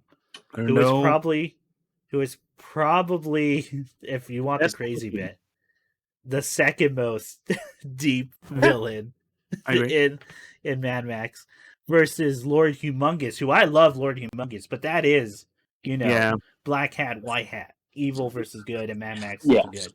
You know his deal. Yeah, you know exactly who he is when it happens, but it's still glorious. Like, it's still super good. I agree with Furiosa's point. Yeah, best villain. That's so. Oh, go ahead. I would say, Ian, I do also want to preface again. I think some of the bias also for Furiosa for us is the 4DX experience. We can't. Sure. I that experience. I'm trying my best to not. But that was the best theater going experience I've had in years. I fucking feel it in my back still, dude. Like from almost falling out. I feel it still. Ian, it almost threw Nick out of his chair. You should have seen it. Like, Ian, it was a fucking Mr. Bean skit. Like, we was in the theater. I had like a giant drink and cup in my hand, and I'm just like fucking like. I had to stand up because I couldn't see what was in front of me because I was vibrating so hard. We had. I'm trying to set that aside because I really am, because if I'm being quite honest, that experience is better than most things on this list. Like for a majority, but so let me ask you guys this, because I might be inclined to agree with your take on happiness. Like, this is feeling like a good place for both of those projects. Okay. I definitely feel like I don't know. How close to Furiosa do you feel like happiness will sit for the both of you? I'm getting the sense that it's close. I think it's close. I think we're getting there. Okay. I think we're getting there. I think we are. Maybe here's my last point I would like to make an argument with, and then I'm going to open the floor to you guys, because everyone knows what my stance is right now. Sure. I think Furiosa Mad Max Saga is a better movie and utilizes its medium way more effectively than Happiness does. I think Happiness would make an amazing play. Yeah. Yeah, actually. Furiosa cannot be a play. No. As it is. You would have to change so much. Yeah. And I do feel like I agree with you, because when we did Furiosa, we did talk about how not just the standard stuff, but I mean the cinematography, the color, the music, the mixing, it is pretty stellar. So did you guys have any other thoughts? Because I think I'm ready to come down on one side of this. I think I'm ready to put Happiness right here. Yeah, same here. I think, you're right. I agree with like it being probably better utilized in a different medium because of how unique of a story it is. Yeah, for Happiness. And that's it's not too surprising for Happiness because he is a playwright. I looked that up later. Yeah, that's true. Yeah. I think the last thing I'll say is I'm glad that Happiness was in the top 10. I definitely think it was one of the best things that we've seen. I was ready to knock it out of the top 10. I'm happy here for it. I'm Happiness. Yeah. Yeah. I'm happy. Here. I think this is where it stops. At number 8 is Happiness. I'm a fucking sore. Nick, number 7. Yes, sir. With all that being said, and I did mention in the beginning of the argument for number 8 spot, I do think I feel most comfortable with Nosferatu being at 7. Ooh, okay. So I know this one ranks really high with Ian. Yes. I know. We're different people. Yeah. We're very different, guys. You're very different. It ranks really high with me, too. I don't know if Nick realizes that. I really like that movie. Yeah. In in your hypothetical, like I'm the dictator Chris list, where would Nosferatu have fallen for you? Oh, I don't want to. Do I want to show my hand? That's the thing. Oh, it might. I assumed top 5. I assumed it was gonna be like. It's definitely in the top 5. I'll say that. You know what? I'll save that. It's in the top 5. That was incredible. Yeah. Yes. Yeah. Interesting. I don't know, Nick. Nosferatu at 7, huh? Give me something. Why do you think 7 and not it doesn't stop? Doesn't go higher? I think because I kind of shared Ian, before. you get your cursor away from that list. I see what you're trying to do. You're trying to change. I get it because like again, my only factor is did I like Nosferatu more than Black Box of Doom? Oh, okay. Because I'm for number 7, I'm deciding between Black Box of Doom or Nosferatu. I'm leaning towards Nosferatu because I think it's I love Robert Eggers. We all talked about his best strengths on everything, and how much like this is such a cool and unique sort of interpretation of Count Orlok. Yeah. His present, everything leading up to him is incredible. The entire final act is such a powerful, like, moment of kind of the themes coming together and getting like a the clearest picture possible what it's really about. Mm-hmm. And we talk about like it's the most straightforward experience for Eggers Pictures. And with all that being said, I don't know. I think I found myself enjoying Black Box of Doom more because I think I like the ending. Yeah, I like the ending more in Black Box than Nosferatu. Oh. Maybe the ending to Black Box of Doom is really good. Yeah. I would argue. Go ahead. No, I'm saying I just like the last reveal of the biker friends relationship towards the end, and how it ties to it genuinely like ties to fucking Killdozer. Like how I read 400 pages for a Killdozer reference, and and I don't know. I think I just like that experience more. I think Nosferatu is probably technically my favorite movie experience. Just by a sheer just by sheer vision of such a known story, of such a known like thing, not only in film but in general mythos. It feels both refreshing but also like being lovingly adaptful of its source material. It's like so, very loyal. 100%. It is uniquely it's so uniquely relevant to kind of the landscape right now of I used to call it ravishment fiction, but that's not what they're calling it anymore. Is that not?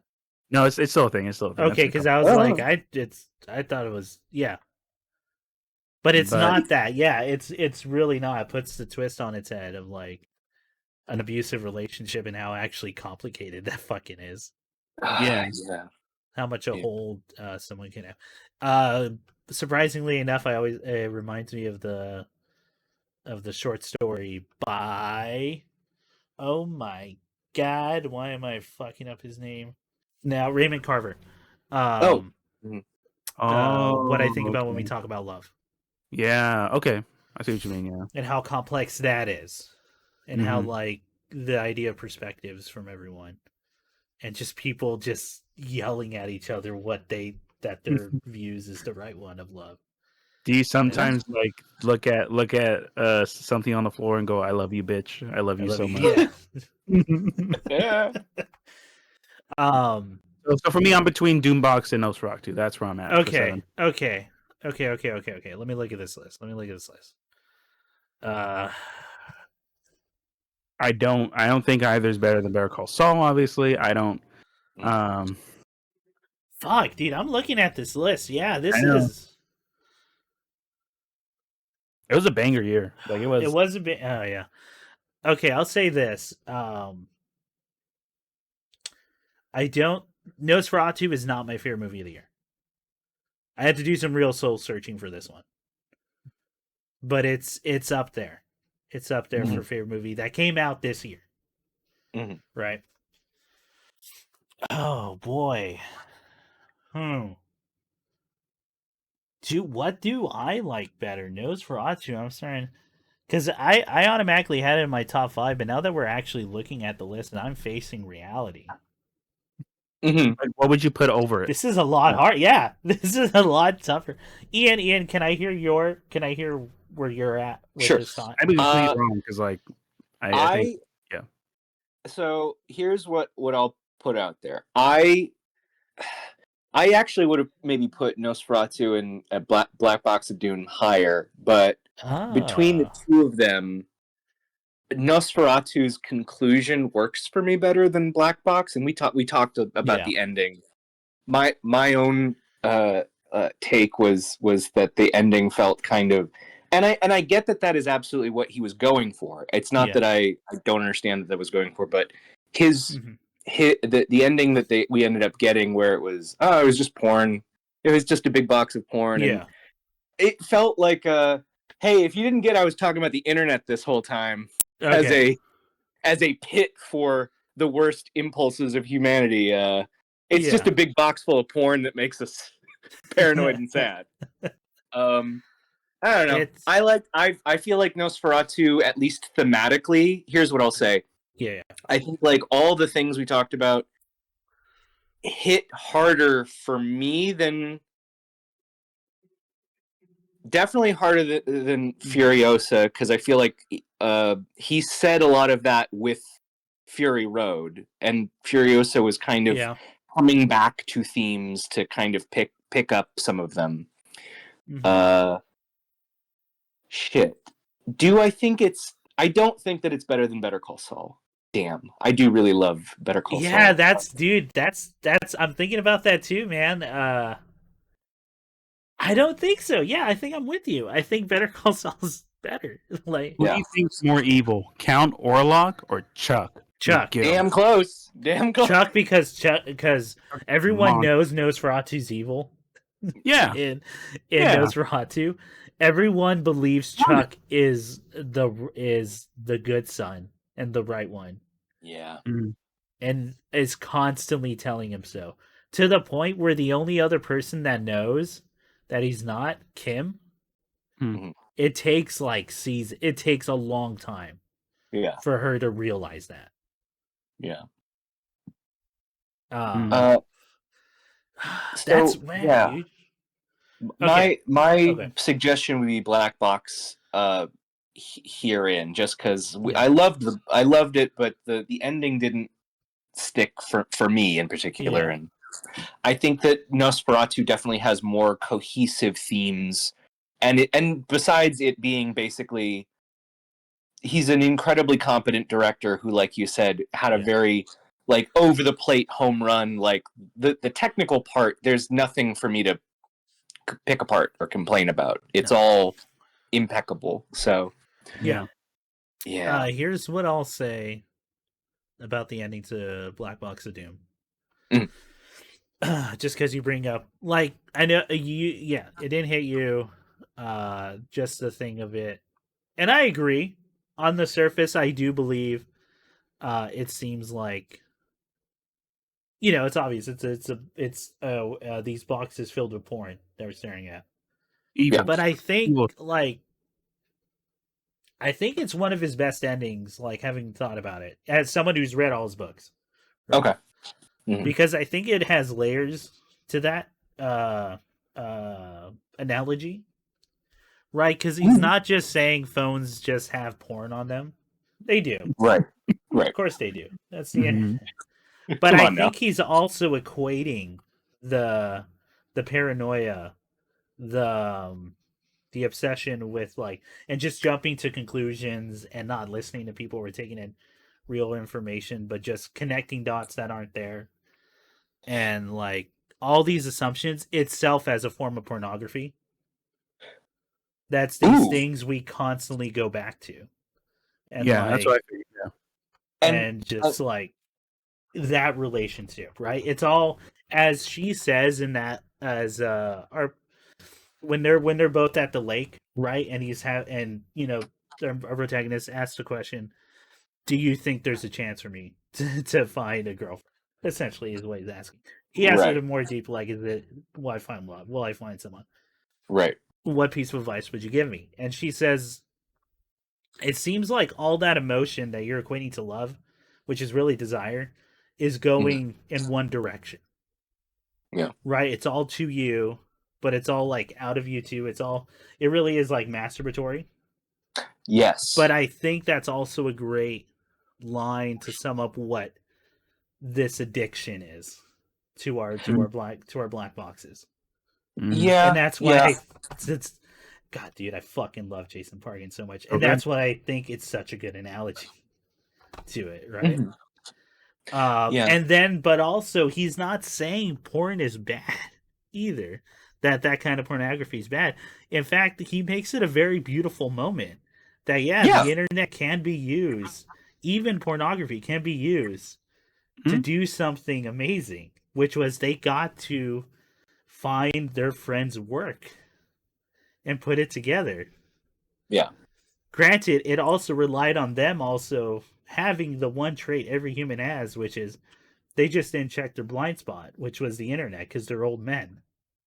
Yeah. And one of them was in jail for like 2 decades or something. But like, yeah. So oh, go ahead.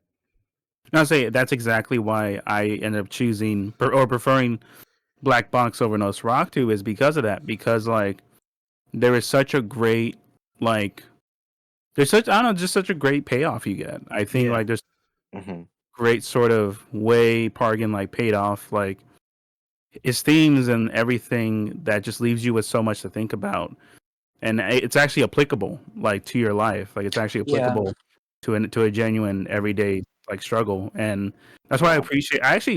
My reason also is like I said before, I praised a lot the conversation he has with his dad at Buc-ee's in the aisle because like there's so it seems like a lot of it just seems like there is a lot of I wouldn't say wallowing, but there does seem to be like sometimes in fiction like a very one-sided, like you said, one-sided emotion of parental conversation. Yeah. So they generally have like hard. Yeah. Real conversational dialogue's hard. Like because no one wins. Because it doesn't have an ending. It's progress, maybe. Maybe it's progress in the wrong direction too. But like conversations usually, if at their best, have progress. They either one in one direction or another. At their best in like real life. There's no satisfying. You don't really get that. You don't get the satisfying conclusion you're like always looking for. Yeah. And I think he kind of nails that, right, with that scene. Because I really I'm with you, Nick. I really like that conversation, and it comes out of left field.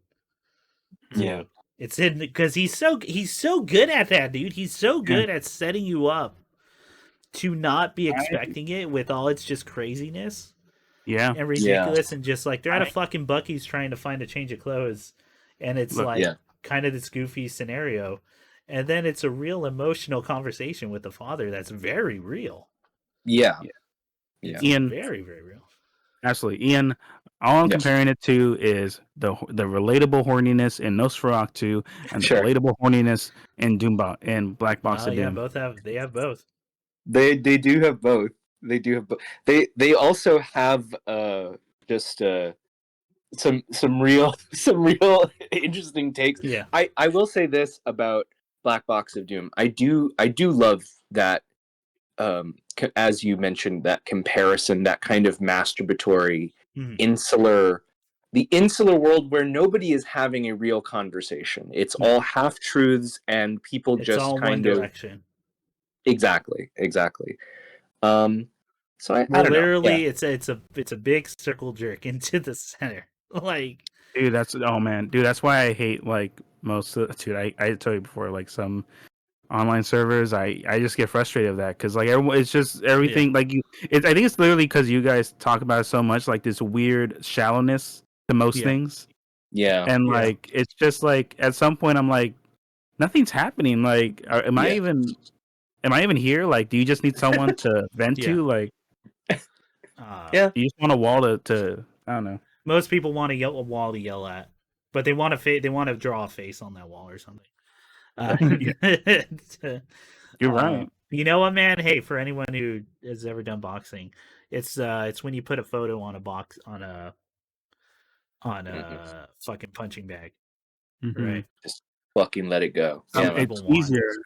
It's easier to hit the vending machine than swing the bat. Okay, so where are we at? Where are we at, fellas? Where are we feeling? This is tough. We're not even in top 5, dude. It's cool. Yeah. I want to throw a life raft. I want to throw a raft for you guys.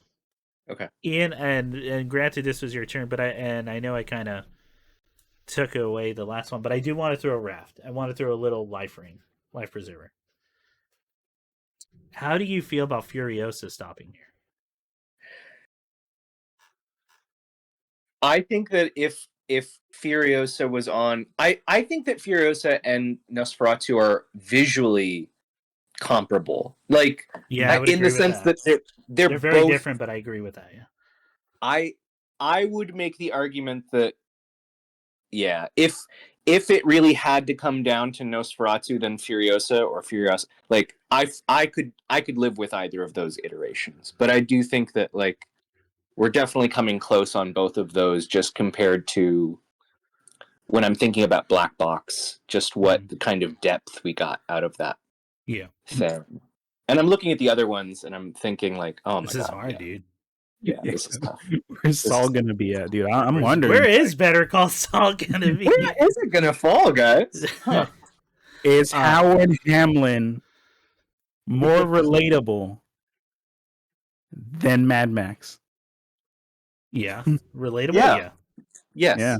Unless you're really empty like Chris Hemsworth, then that's relatable.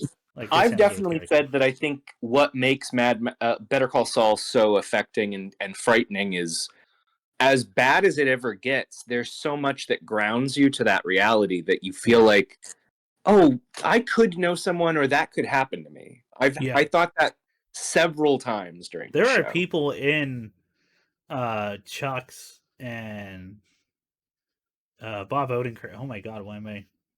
Because it's not Saul at that point. No. What is he? Jimmy McGill. Jimmy McGill. Jimmy and Chuck's situation. There are people in that right now. Mm-hmm. Yeah.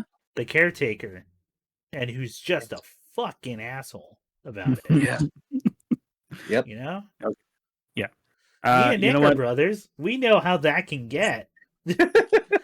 So we got to try not. It's work. It's actual work on both ends. You got to like try to. I agree. It's 100%. I agree. Okay, but that's not what we're talking about yet. We're gonna get there. We were already derailed. This was a great little conversation at this moment. Yeah. But how do y'all feel? How do y'all feel about Furiosa? I'm throwing that life. I'm just throwing it in to the water. I'm seeing if anyone takes the life preserver. I would grab onto that, but I don't know how Furiosa. Nick, how do you feel? Yeah. I'll concur. I'll grab 2. Then Furiosa stops here. Okay. It does. Oh, that hurts. That one hurts. The fact that it doesn't get into top 5 hurts. Look, man. Look. The dirt's cool and all, but when Orlok's in the castle and he's like, dude, there's so much about, and I know when it's gonna come down to it for Nosferatu, it's gonna come down to just it hit me a lot, like visually, just it's so just a thing that I love next to Furiosa. Again, and I've said before, Furiosa's biggest problem is that it came 10 years after Fury Road. 100%. It had to follow up something that changed my mind about how you can do movies. Yeah. I do want to say this in regards to like the comparison of Nosferatu and Furiosa. I think I liked, in the long run, I do really like the story in Furiosa more than Nosferatu. Okay. Oh, okay. Respect. It's the best story in all of Mad Max. Yeah. Oh, I can yeah. agree to that. Yeah. Yeah. I think it's within the rights to be called like an epic, to be called like Yeah.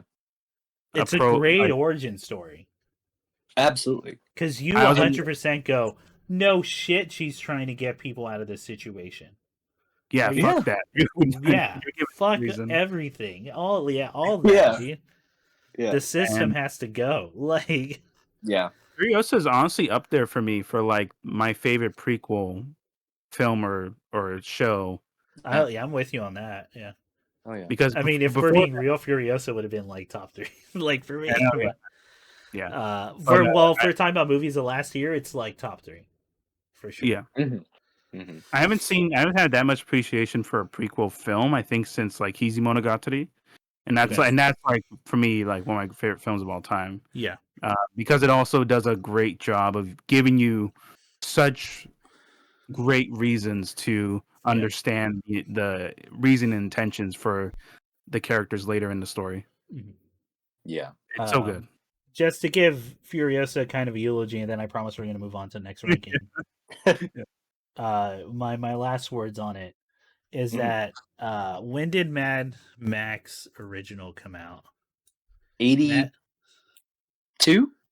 I think. It's early 80s, right? 1979. Yes. I knew it was 79. No, early 80s.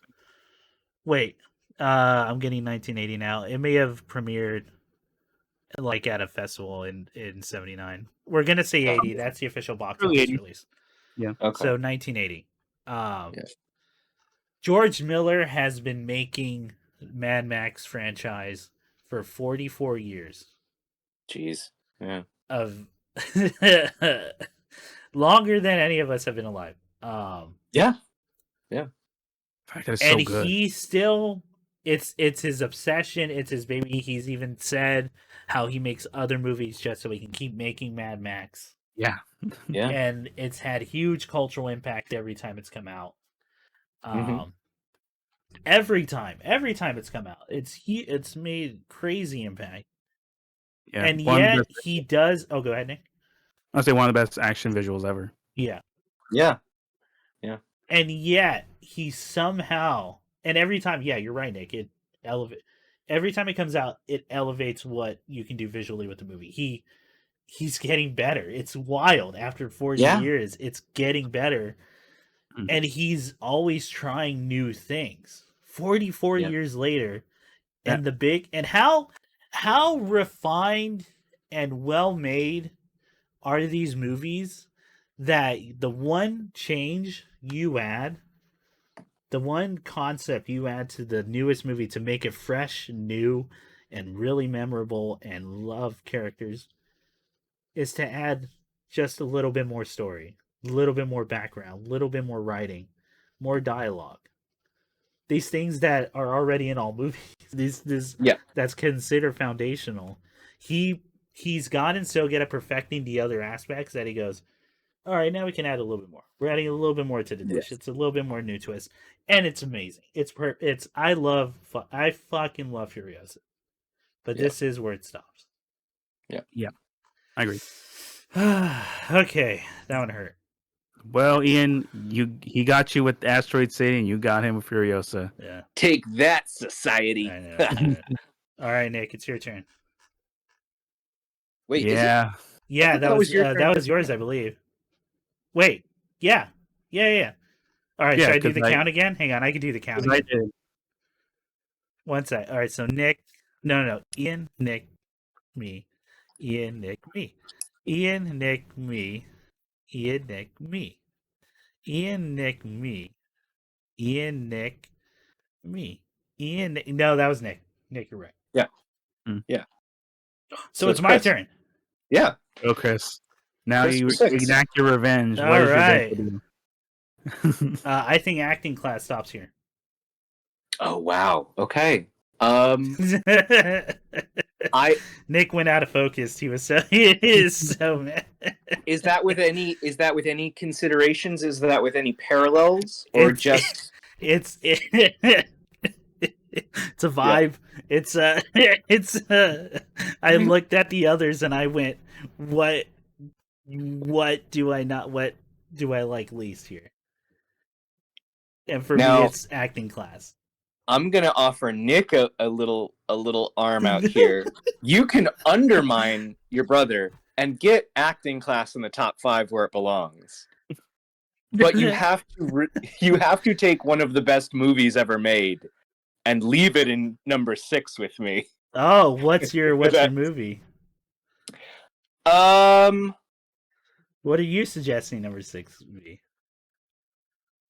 I know I feel unlikely that I can convince Nick, but let's see.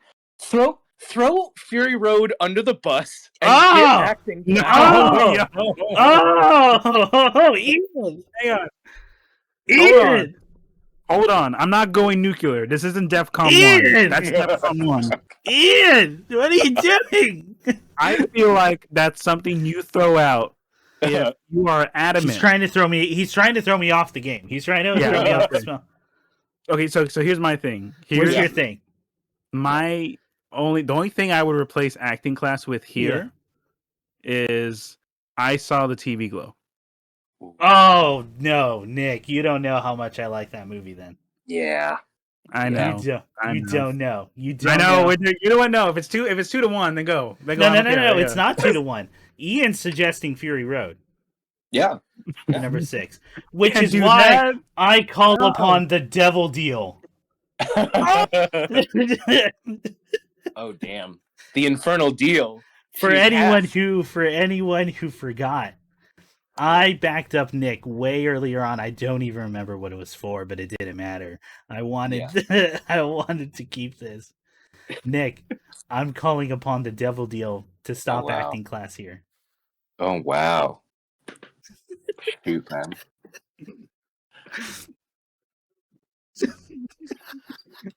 Dang. Wow. Okay. Well, a deal's a deal.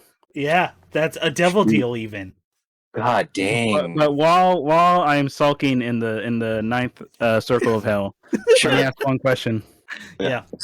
What makes I Saw the TV Glow better? I'll be real, this is very personal. It's a very personal movie for me. Sure.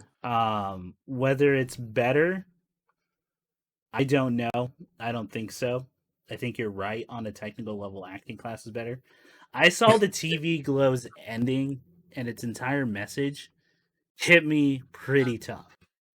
With especially with things I was going through at the time. Right. And it's a very relatable moment. There are very moments of Fred Durst. Yeah, Fred Durst and thing. There's this. I've talked about it before, right? Mhm. Where I have this thing where I have to be constantly doing something. I have to be constantly working on a new project, or trying to go for something new, some new job, or anything, because I'm so afraid of stagnating. I'm so afraid of standing still, and that even just taking a day to myself is me going like, yeah, but you'd be doing something. There's always that little voice in my head. Right. So seeing fears kind of realized right on there. And granted, the message is to follow kind of your instincts and all that. Whereas mine, I'm probably like, I should probably chill out. A little bit more. But I understand that feeling of stagnation so fucking much. Mhm. So that scene is, I love how visceral that scene is, where he finally gets to yell his emotions. Yeah. Because like, it's a coming out story, or it's a refusal to come out story. Yeah. Kind of that poison that builds up, where it's just you're finding this comfort and you're essentially finding a reason to stay. Right? You're always finding an excuse. You're always finding something when you can take the leap at any moment. Granted, with sacrifice for sure, but you can change something if you want. Yeah. That impacted me very much. It might be my movie of the year. What I want to say about comparing and contrasting I Saw the TV Glow to acting class. What I love about both of these projects is they both possess, at least in the technical language of how they're constructed. With one, it's a comic book, and both of them are visual mediums that don't give us interiority. We don't get a lot of like people's interior thoughts and things. It's both projects that have a lot of meaning in looks, in glances, in the context of a shot or a frame. Yeah. Even when like the character's talking to you, and I saw the TV glow, you can tell they're hiding stuff. They're hiding something. Yes. But now both of these also have like the Lynchian and Rip Up, like the rest in power, our dearly departed director. But both of them contain Lynchian qualities. What I like about and honestly, the thing like to go off of what Chris said, it's also kind of a matter of personal taste. I saw the TV glow is just doing all of that, but it's doing it with like mid-90s supernatural TV references, and like it's stuff that's contextually, like culturally relevant to me, and I'm like, oh, I remember weird Nickelodeon shows like that. I remember like this, that, and the other, and the intense bisexual lighting, like yeah. I will say this about I saw the TV glow, and something I was talking about with a friend of mine. I think one of its greatest I think one of the greatest things a story can accomplish, right, is being highly specific about a certain thing they're talking about, but also touching upon a very like human and general feeling. So I saw the TV glow is very much about, being trans but being closeted and never coming out because of how scary that would be, and never taking that change. But that the themes of stagnation, the motifs of stagnation, and like just wallowing in your own, like, kind of not self-pity, but just finding an excuse to keep living in an uncomfortable situation because it's comfortable, is, I think, highly relatable, man. Like, I think that's a very universal human feeling. And I think casting Justice Smith is really clever in that sense, that Justice, as Chris alludes to, like there's a lot of trans themes in it, but like you can relate to that if you're like the one thing I thought of, I've been thinking about, I don't know if we talked about it then, is Justice is also like biracial, and he's basically only raised by his mean Fred Durst father, and he's also, which I think they say it's his stepdad, I believe. That's right, but his mom passes away pretty shortly there of cancer, I believe. Yeah. But just to say that the trans themes parallel well for lots of other feeling outside the norm kind of identities that I guess I was able to be like, oh, I see that. You can map a few things onto it, even though I agree it's probably a trans narrative first and foremost. Yeah. It adds so much to that like feeling of stagnation and being stuck with this obsession over a campy 90s show, which like, how many people do you know in your life that is like, I love that show, I rewatch it every year, talking to someone who watches The Simpsons every fucking year. I watch Buffy a whole lot. That's my comfort. Good. I always visit. It's my comfort show. It's the best show. Or just anything like that, right? And then you get even a parallel with the main character's father, Fred Durst's stepfather, in that he got stuck and saddled with this kid, who's not like blood related, but is doing it because like it doesn't seem like they can live on their own, and he's kind of right. And that's fucked. Like, that's a fucked situation no matter what. It's the situation neither of them want. It's you're stuck like that because either way you have to be a terrible human being to break out of that. I think it adds that. Now, Nick, I will say this about Acting Class. I do not want to talk down Acting Class. I think Acting Class is the best comic I've read in a long time. I agree. I think both pieces, because now we're staring at these 6, dude, and I'm like, they're utilizing their medium to almost its full potential, if not their full potential. Yeah. This is all like this is all gonna be like just personal shit now. Acting class is Nick Drnaso's best book. I think he's gotten better and better. I think Beverly's great. Sabrina, I think, is better, but great as well. Excuse me. And then acting class is, I think, his most ambitious. And he pulls it off. He really does. Yeah, he does. Of just like how cults work, or like how to get a bunch of lonely people, like just what it means to be vulnerable and lonely, right? Not just like, oh, I'm scared, like I'm so alone and all. It's not that emotion. No, it's there's something more primal there going on, and it can take on many different forms. Well, which so is many essentially you're not understood, right? Like, and on top of that, so many of these characters are estranged from themselves. They don't want to know themselves. They are not interested in actually introspection and knowing themselves. And it seems like a lot of these people are kind of ashamed of, like, the one wonderful well, my favorite standout character, who has like a fully imagined life, like a rich imagined life in the city, where she kind of blacks out and becomes a different person who's happier. Like, damn, what a great. Now I love acting class. Yeah, acting class. Now, Nick, I have another life raft proposal. Oh, okay. That I can replace with this devil deal. Oh. But would you rather say your piece on acting class first, or do you want to hear the proposal? I mean, I've already shared my whole thing on it during the top 10s for 2024. Yeah. Sure. I think there's not really much else I can add except that the feelings you have towards the end, I actually, I have those as well with I saw the TV Glow. Yeah. I think I just resonated a lot more with acting class. Yeah. And but now you said, like, this is all just now personal impact and the equivalent of, like, which one stuck with me the most.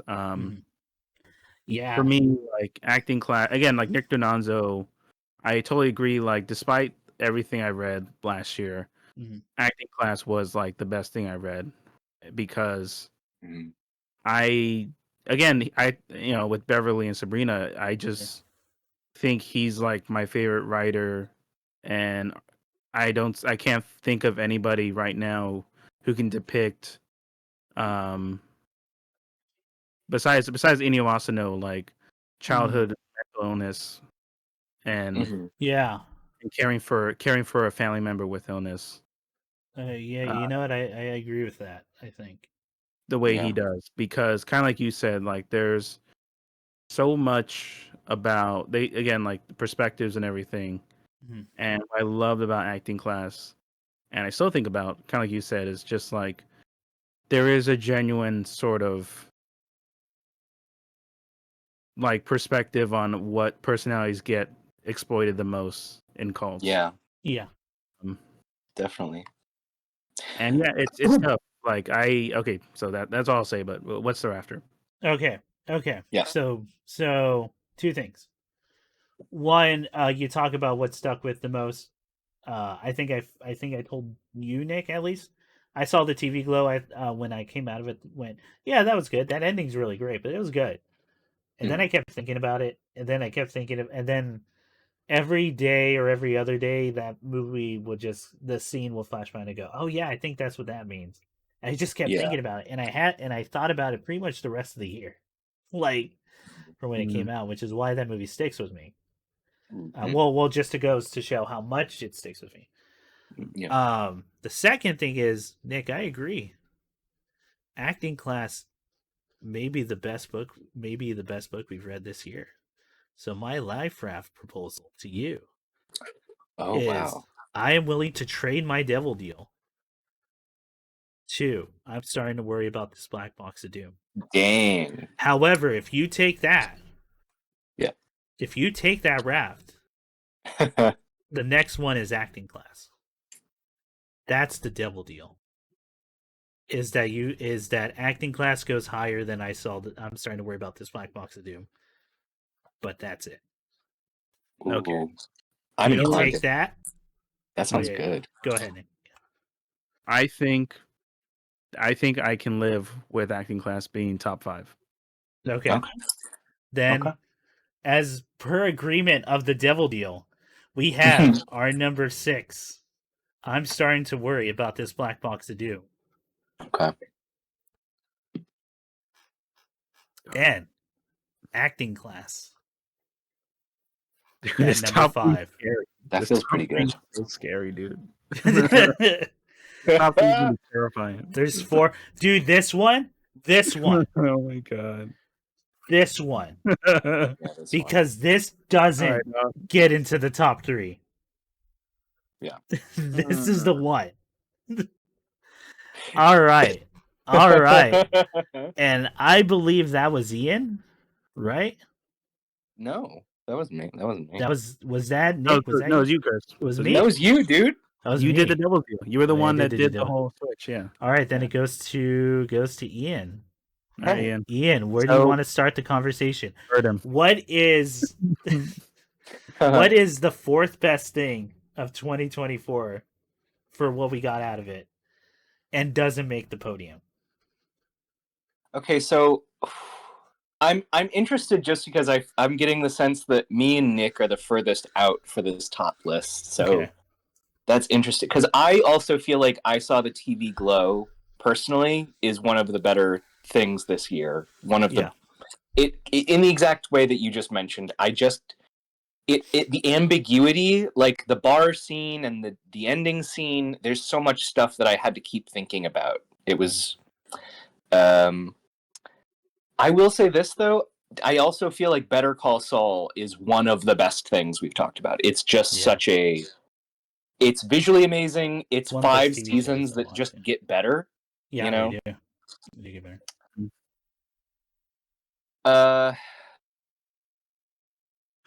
So I'll ask both of you. I'll ask you two different questions around the same comparison, and we'll just go off of that. Okay. All right. Better Call Saul is Better Call Saul better than Mad Max? Nick, do you want to go first?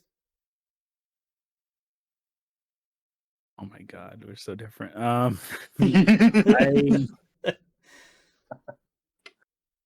say mine. I already know my answer. Oh, sorry, go ahead, Nick. I would say again, I'm still mind blown how much you guys feel so strongly about Nosferatu. Okay. But, okay. Yeah. But okay, with the question in mind, yes, I think from an impact standpoint, probably Fury Road from a story like closure experience for an ongoing series. Definitely Better Call Saul. Okay. But I think from my personal choice, if I had to choose one over the other, I would choose Better Call Saul over Fury Road. Okay. My Better Call Saul is not better than Fury Road. Really? Okay. Oh, 100%. All out. 100%. Okay. Again, this may come down to this is Chris personally. Sure. Mad Max Fury Road was like. There's only so many. Okay. Let's start from this perspective. Everyone knows Chris hates going to the movies. Going to the movies sucks. There's people on there, they won't shut the fuck up, and everything's expensive. Right. This was before movie theaters became recliners, like what I'm about to talk about for Fury Road. And yet, and I came to that late in its theater production, in its like theater run. Right. And then I saw it. I saw Fury Road. And then I went again the next day. And then I had classes for college. Yeah. So then I went back the next week. And then I watched it again that same weekend. I saw it 4 times in theater, and then it was gone because by that time I was in the dollar theater. Right. And then I bought it day one, and I watched it again, And then they came out with the shiny chrome edition, and I bought that, and I watched it again, and I rewatched it this year, and all I could say is, man, that is one of my favorite movies of all time. It made me. There's a line, there's a tweet that one of the writers for Disco Elysium, which is one of the best written games of all, or one of my favorite written games of all time, if not my favorite like writing I've ever seen in a video game. Mhm. Where he quoted, I think it was a friend of his, which is all music strives to, or no, all art strives to be music. All art wishes was a song. And I thought about that, and I kept thinking about that, and I think Fury Road was one of the first times I watched a movie in theater, and I thought this is music in film form. Everything is just perfect. Everything goes to each other. Your emotions are climbing and going like up and down, but it's all through just visceral like action and shots and emotions being seen. Dialogue is minimal, but every fucking line is so goddamn memorable. Yeah. It's just amazing. Yeah. I still say "Who Killed the World" to people, like all the time, and it's just used to characterize each character perfectly about who they are.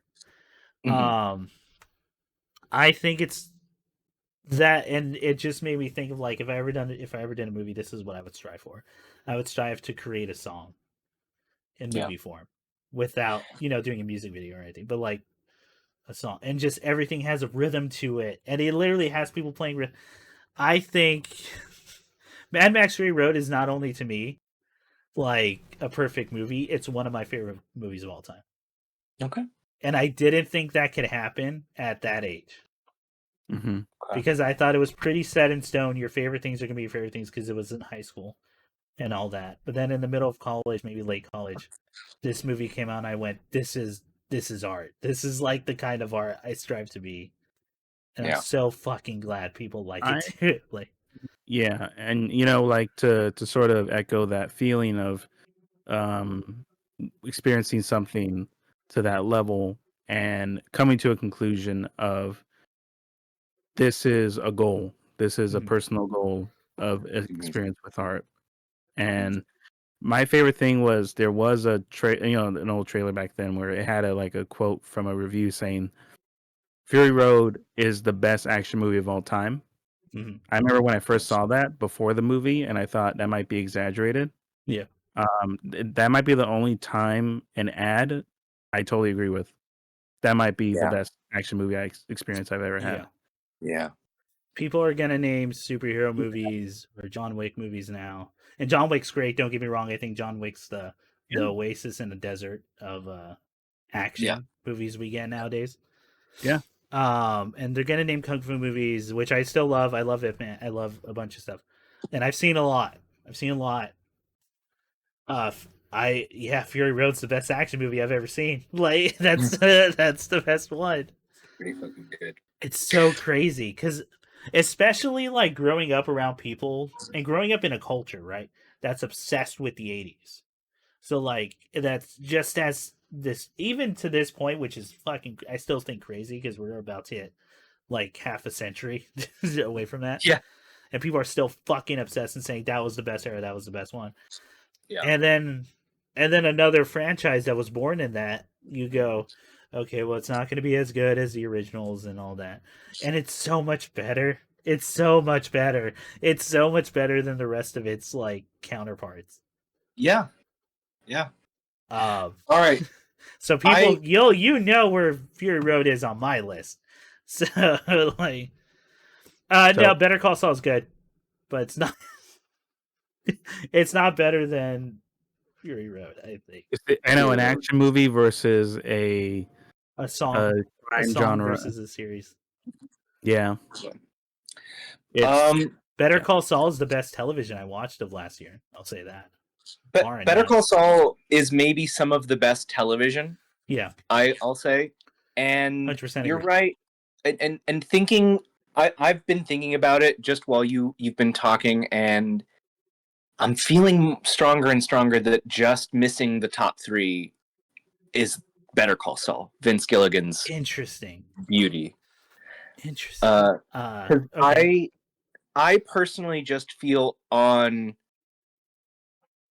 looking at Mad Max, I Saw the TV Glow, and Nosferatu, and those, at least visually and auditorially and performance-wise, are just so goddamn. They live in my brain. Yeah. I haven't stopped thinking about those flicks, and those flicks, I think, also all kind of circle thematically stuff that at least I'm attracted to. I feel like we, in general, have come back to a few times, like in different mediums. So I'm feeling more and more like I'm just going to use my place to put Better Call Saul at 4, guys. How are we feeling about that tentatively? I think that's what I'm going to do. I have an opinion, but Nick, what do you think? Because I think me and you might be on the same page, Nick, of what number 4 is. I'm mind blown that Nosferatu is this high for you guys. So Nick, I also think Nosferatu is at 4. Yeah, and you know what? This isn't like a whole one's. I think one's better than the other. I think it is just no, I don't think so either. For me, Nosferatu is just it's not a deterrent, but it is like such a straightforward experience. That's true. It's very straightforward. And I think it is a case of you have to be really into what it's focusing on, mm-hmm. and if any part of you is not, then it's just not going to be as impactful. Yeah, that's fair. Towards the end.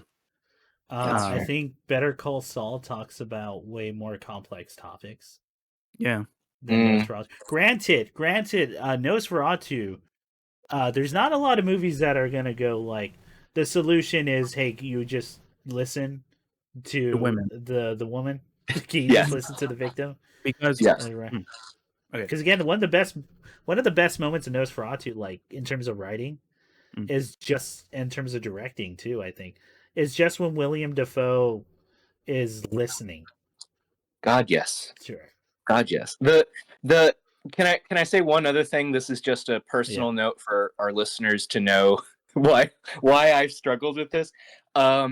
There's a line in this movie wherein Lily Rose Depp's brother-in-law, forget the character's name, is scolding our Van Helsing, saying, if we don't tie her to the bedpost, she'll rave all night. And Nosferatu by Willem Dafoe, our Willem Dafoe character, turns and says, then she must rave. Yeah, let her. And she's going through. Let her. She's going through awful things.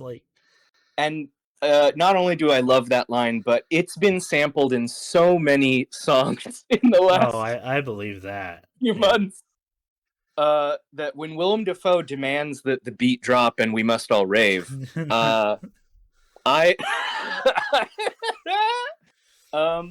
know what, guys? I'm happy to set Nosferatu at this step here. Okay. I loved it. I think it's amazing, and you know what, Nick, you kind of hit the nail on the head in that. I know Eggers has made movies that are even stronger than this one in the sense of there's a lot, and that says so much. Yeah. I will say this: Nosferatu is probably my favorite Eggers movie. But if we had to talk about what he's trying to say with the movie, I would argue there's more impactful films. I'm thinking of either The Lighthouse or The Northman, but The Northman's also very specific about something. You need to have felt you need to have felt anger, real fucking anger towards something. Yeah. Okay. All right, so Nosferatu doesn't make the podium at number 4. Does anyone want to give a eulogy to Nosferatu? Ladies and gentlemen, we will remember you fondly, and you know what? Wolfman may be on the top list next 2026. Who's to say? Who's to say? Maybe 2026. Yeah, maybe. Yeah. I was gonna say 2025. I don't know. Frankenstein by Guillermo del Toro is coming out this year. Yeah, So, that's true. so all right. Yeah, Nosferatu is my second favorite movie of this year. No, third Furiosa second. But boy, I didn't. That took a lot of thinking. I thought it was going to be up there for number one, but I had to wait a couple months for that for me. I love Nosferatu. The vibes. There's no other movie like that right now, right? Like, it's just if it hits you, man, it's gonna do it for you. It really is. It's by far the sexiest movie. The horniest and sexiest movie I've seen. It's very kinky. Yes. Nicholas Hoult, hell yeah. Hell yeah. Which, hang on, we're gonna get to that because Nosferatu would not exist as we know it if it wasn't for Mad Max Fury Road. 100%. That really launched Nicholas Holt's career. That's true. This is true. Or at least this past decade would not have been the same. I mean, I don't think we've talked about it on this show, but I'll just say for the listeners, if you haven't seen The Great, the Hulu series about Catherine the Great with Nicholas Hoult playing Peter III of Russia, damn it, he's a good at. Like, if you had any doubts, he's amazing in Nosferatu, and he like crushes at doing basically the villain of a comedy piece. Like, he's great. He's great, and he's also fantastic in Mad Max Fury Road. You will say, "I'll live, I die, I live again," so many times. Yeah, so many times. God, that movie's perfect, you guys. Anyway, so that was Ian. That's Nick to pick number 3. Nick, number 3. Or okay, should we just all start talking what the top 3 are? What's? I feel like we've all said a lot about these 3 things. Yeah, we did. But I will also, yeah. So I think we should all say what we think the top 3 order is. But Nick, you get to go first because this is your turn. Yes, sir. What do you think what do you think out of Better Call Saul, Mad Max Fury Road, I saw the TV Glow, in this slobber knocker, which one's number 3? It says so much that a season show gets this high. Yeah. It's so rare. A sequel to another beloved show. Prequel sequel. Yeah. Prequels. A prequel. Dude, fucking. A sequel. A secret sequel, I call it. So much on paper against it, man. Yeah. And it's just, man, you know what's crazy? Like, from an emotional standpoint, I saw the TV Glow would be one. But from a watching experience and a satisfaction experience, I would put from 3 to 1. 3 would be I Saw the TV Glow. Okay. 2 would be Fury Road, and 1 would be Better Call Saul. Wow. I don't think I had a more satisfying experience. Again, it's same with like Violet Evergarden when I talked about it back then. I rarely like jumped out of my chair and started cheering like I was watching a game. Yeah. When I guess spoilers for Better Call Saul, but the way they tie in the final trial is so fucking genius. Yeah. It's so when he's in the room and he realizes, oh yeah, they never lose a trial, which means 9 out of 10 times they'll take a plea bargain. Yeah. So here goes. Okay, just one. I need just one juror to disagree with. Yeah. That's it, right? And they're like, oh shit. And it's just like you realize his power. You realize how fucking strong and terrifying he is compared to being Jimmy McGill. Yeah. Like, oh, it's just and then like it's just like when God, the whole thing in Florida, this weird purgatory that dude, it's so heartbreaking. Yeah. Oh, like, it's so heartbreaking, man. Yeah. Seeing Kim like that. Yep. It's I've had nightmares of a life like that. Yep. Where you just settle. Oh fuck, dude. Like, it's just that, and like her crying in the bus. Yeah. I totally deserved for an award because fucking Christ, like she performance and that's saying a lot in a show filled with amazing performances. Kim's performance is so fucking fantastic. Like, yeah, and I think her journey is one of the most. It's one of the most interesting things about that show, and that's fucking crazy. That's insane because there's so many things on paper that should be more interesting than a new character introduced in a prequel. Yeah. But it's not her performance, her writing, like it's all top notch, top 10 stuff. Yeah. Okay, so that's okay. That's my 3. Yeah, for those reasons. Yeah. Okay, Ian, what is your top 3 order? My top 3 order is not the opposite. Mine is 3, 2, 1. I would go Fury Road. I Saw the TV Glow. Better Call Saul. Probably in that order. Here we go, Chris. See, I feel like all y'all. My top 3 ranking is at number 3, I Saw the TV Glow. At number 2, Better Call Saul. And number 1 is Mad Max Fury Road. Okay. We at least agree on 3. We all agree. Did we all agree on 3? We all agreed I Saw the TV Glow at 3? I know Ian wants it at 3 because it's an action movie. No, he wants Mad Max Fury Road at 3. Wait, what'd you want at 3? I want I Saw the TV Glow at 3. Okay. Mad Max Fury Road is number 1, baby. Okay, I didn't process it. It was too fast. But like, I agree with you that Better Call Saul, I think, is the best thing on this list, probably. And I put I Saw the TV Glow just because the visuals, even more than Mad Max, hit me. But that's just the taste between me and Chris. That's really that's all.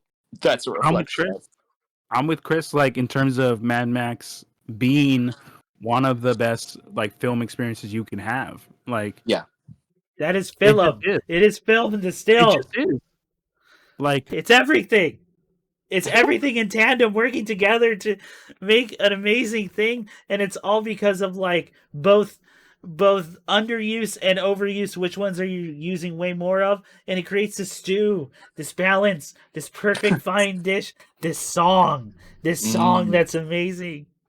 Here's what I will say. And okay, I'm actually might lean more towards Chris's favor saying this. Okay, because I do think because Better Call Saul is a season show, inevitably there are stronger episodes than others. Yeah. True. Season 1 is the weakest one. It's still great. It's still better than most television. It is the weakest season. Okay. And I agree with Chris that Fury Road is such a consistent experience of art. It is such a contained, tight, like I've got to watch Fury Road, dude. I'm gonna that movie's playing in my head. Like it's I have lines. War boys, Santa crying. War boys. The rhythm of everything, like it's everything. Like you said, it's a rhythm. It's an experience. Are you okay? No. I think the reason why I put at the moment Better Call Saul above Fury Road. Okay. I think again it's just like preferences in a story. Like I prefer these strong, incredible endings and these like satisfying ties. I sometimes prefer that more than the overall package. So to me, like, to me, I know I tend to be more forgiving if it has like a great final act or like a great ending to it. So I think that's why I put Better Call Saul over Fury Road. But I think with Chris, like I totally get that. Same with Better Call Saul. Fury Road is one of the best experiences you can have in that medium. Yeah, without a doubt. Like, It's tough. Yeah, it's these are all tough. They're all Two valid films in and a like TV different show. ways. Yeah. They're all incredibly different. Yeah. They're all incredibly different. They're all talking about different things. They're all doing something else. But Chuck, Chris, but Hamlin.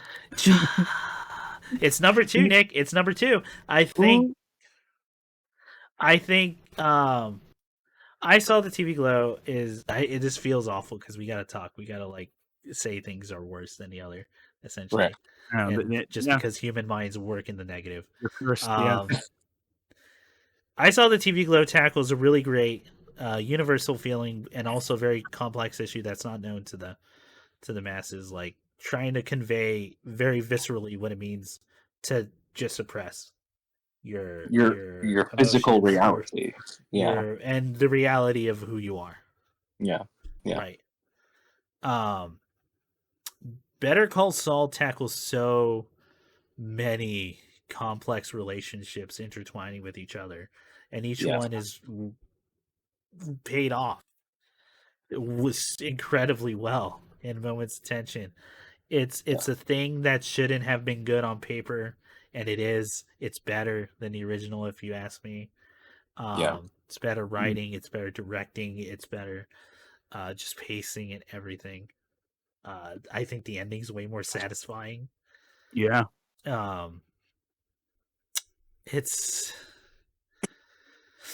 It really does feel like the culmination of a life's work, but that's also what Fury Road is. I saw the TV Glow. I saw the TV Glow. Yeah, that hit me. It made me really excited to see what they're cooking up next. But I don't. It's a very slow burn to the point where I would even argue some parts of that movie kind of drag. And granted, that's part of the tone. It's a very Lynchian thing, I know.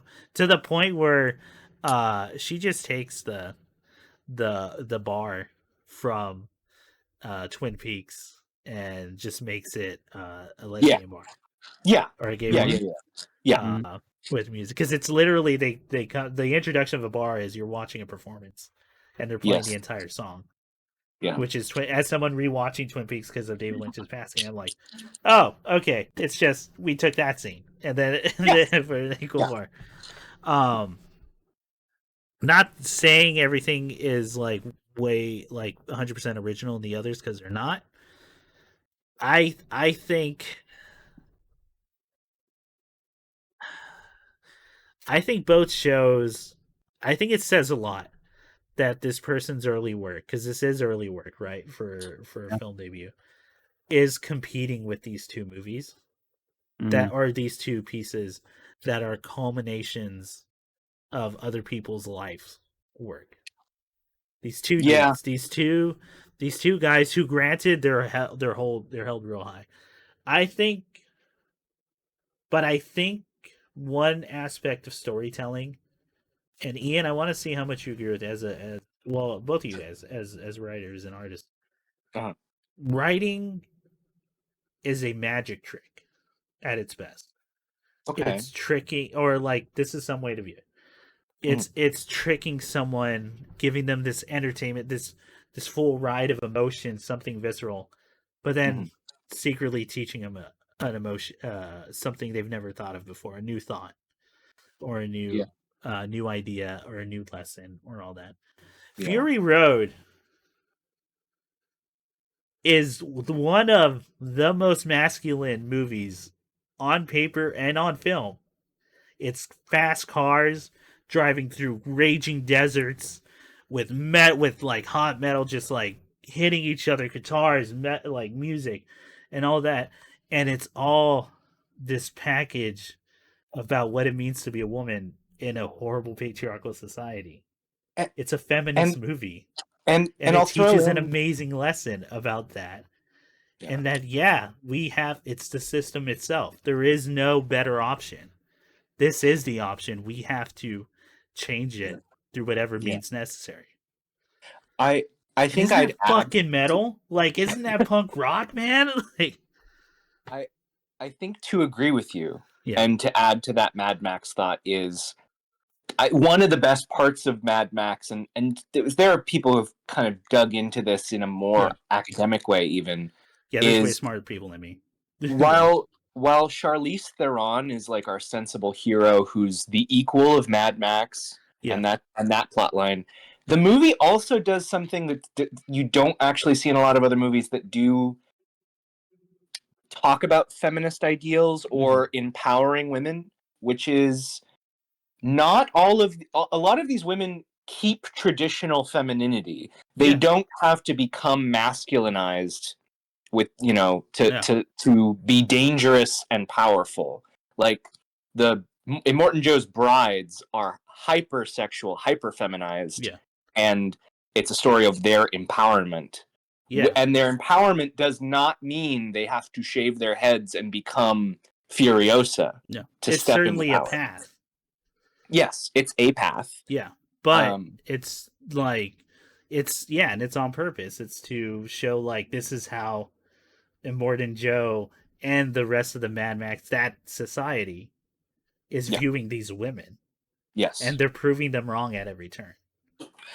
Yes. So I would say that for that, I'm inclined to agree with you guys. These are two shows that have kind of come out of a lifetime of work. I saw the TV Glow is a sophomore effort, and holy shit, it does belong in the top 3. Yeah, I'm 100%.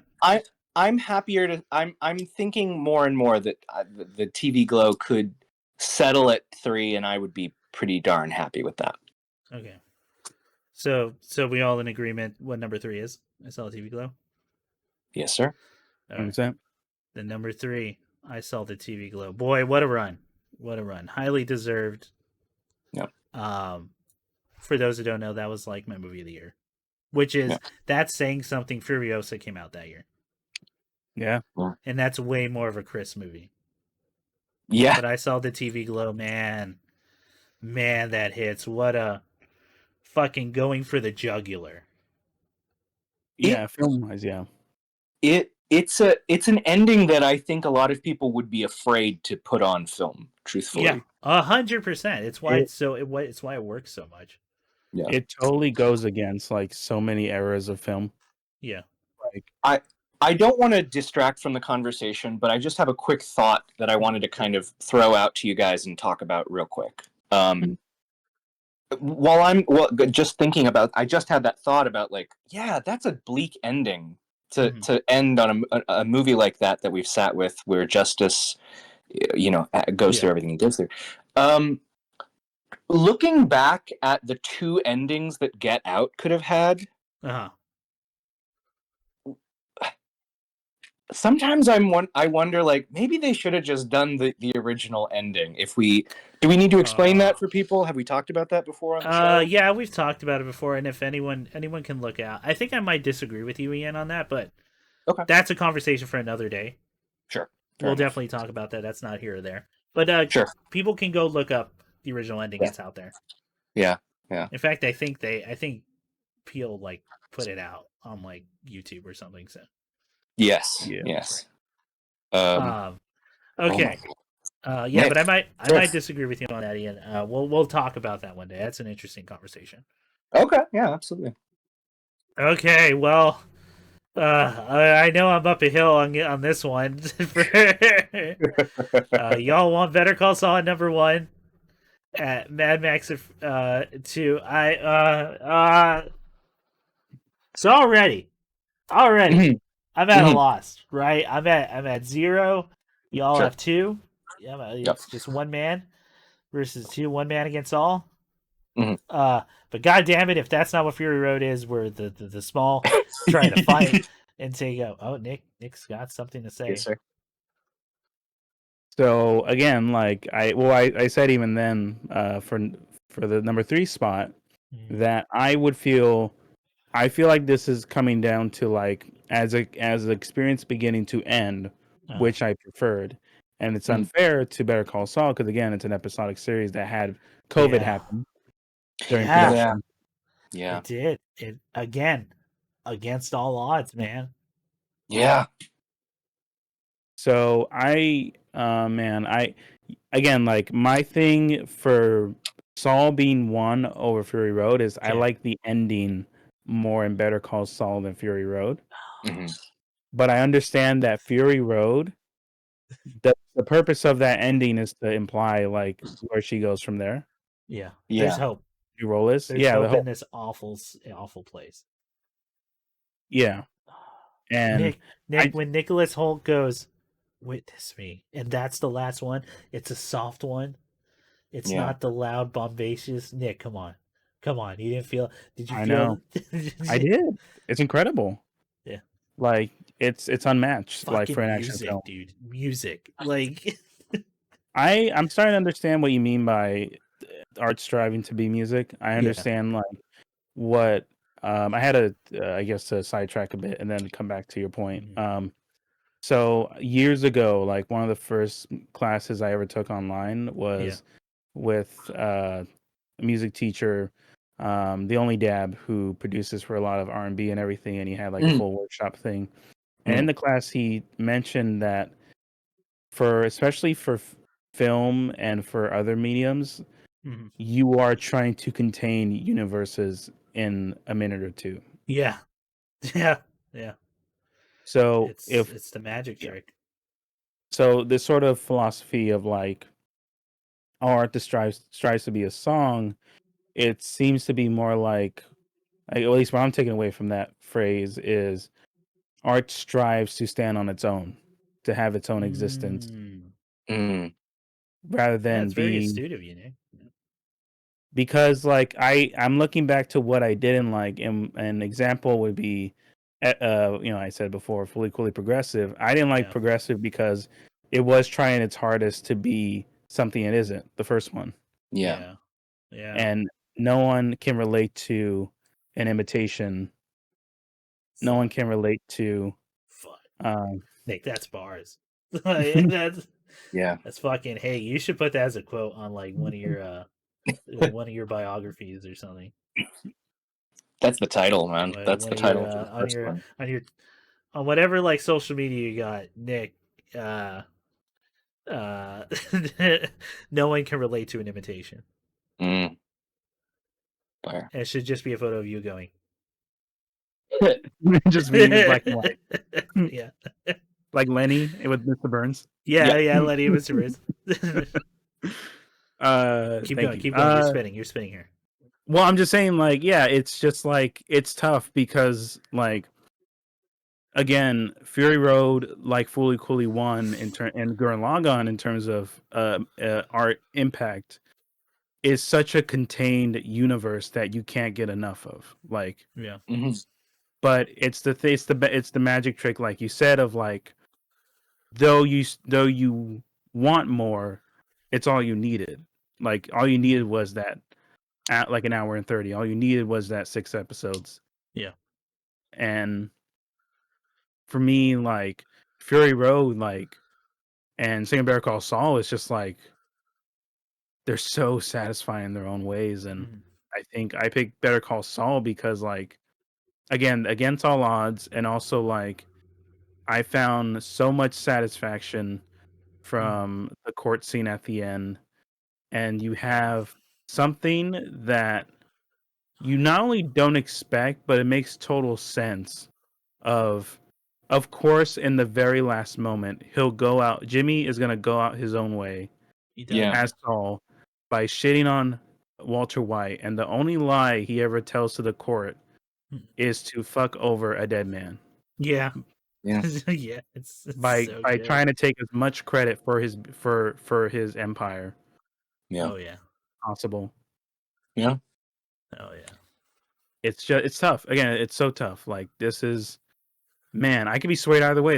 I know I'm so in between. I'm scared. We've both said our pieces.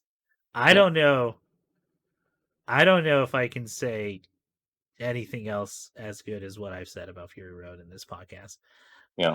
Ian, what do you got, man, between these two? What are you feeling? What are you thinking? What do you, in your heart? Yeah. In your heart. Not your mind, your heart. In my heart. What do you feel? In my heart, what are you both feeling? of these properties are again exquisite, are beautiful. Oh. For me, it's not just the ending. It's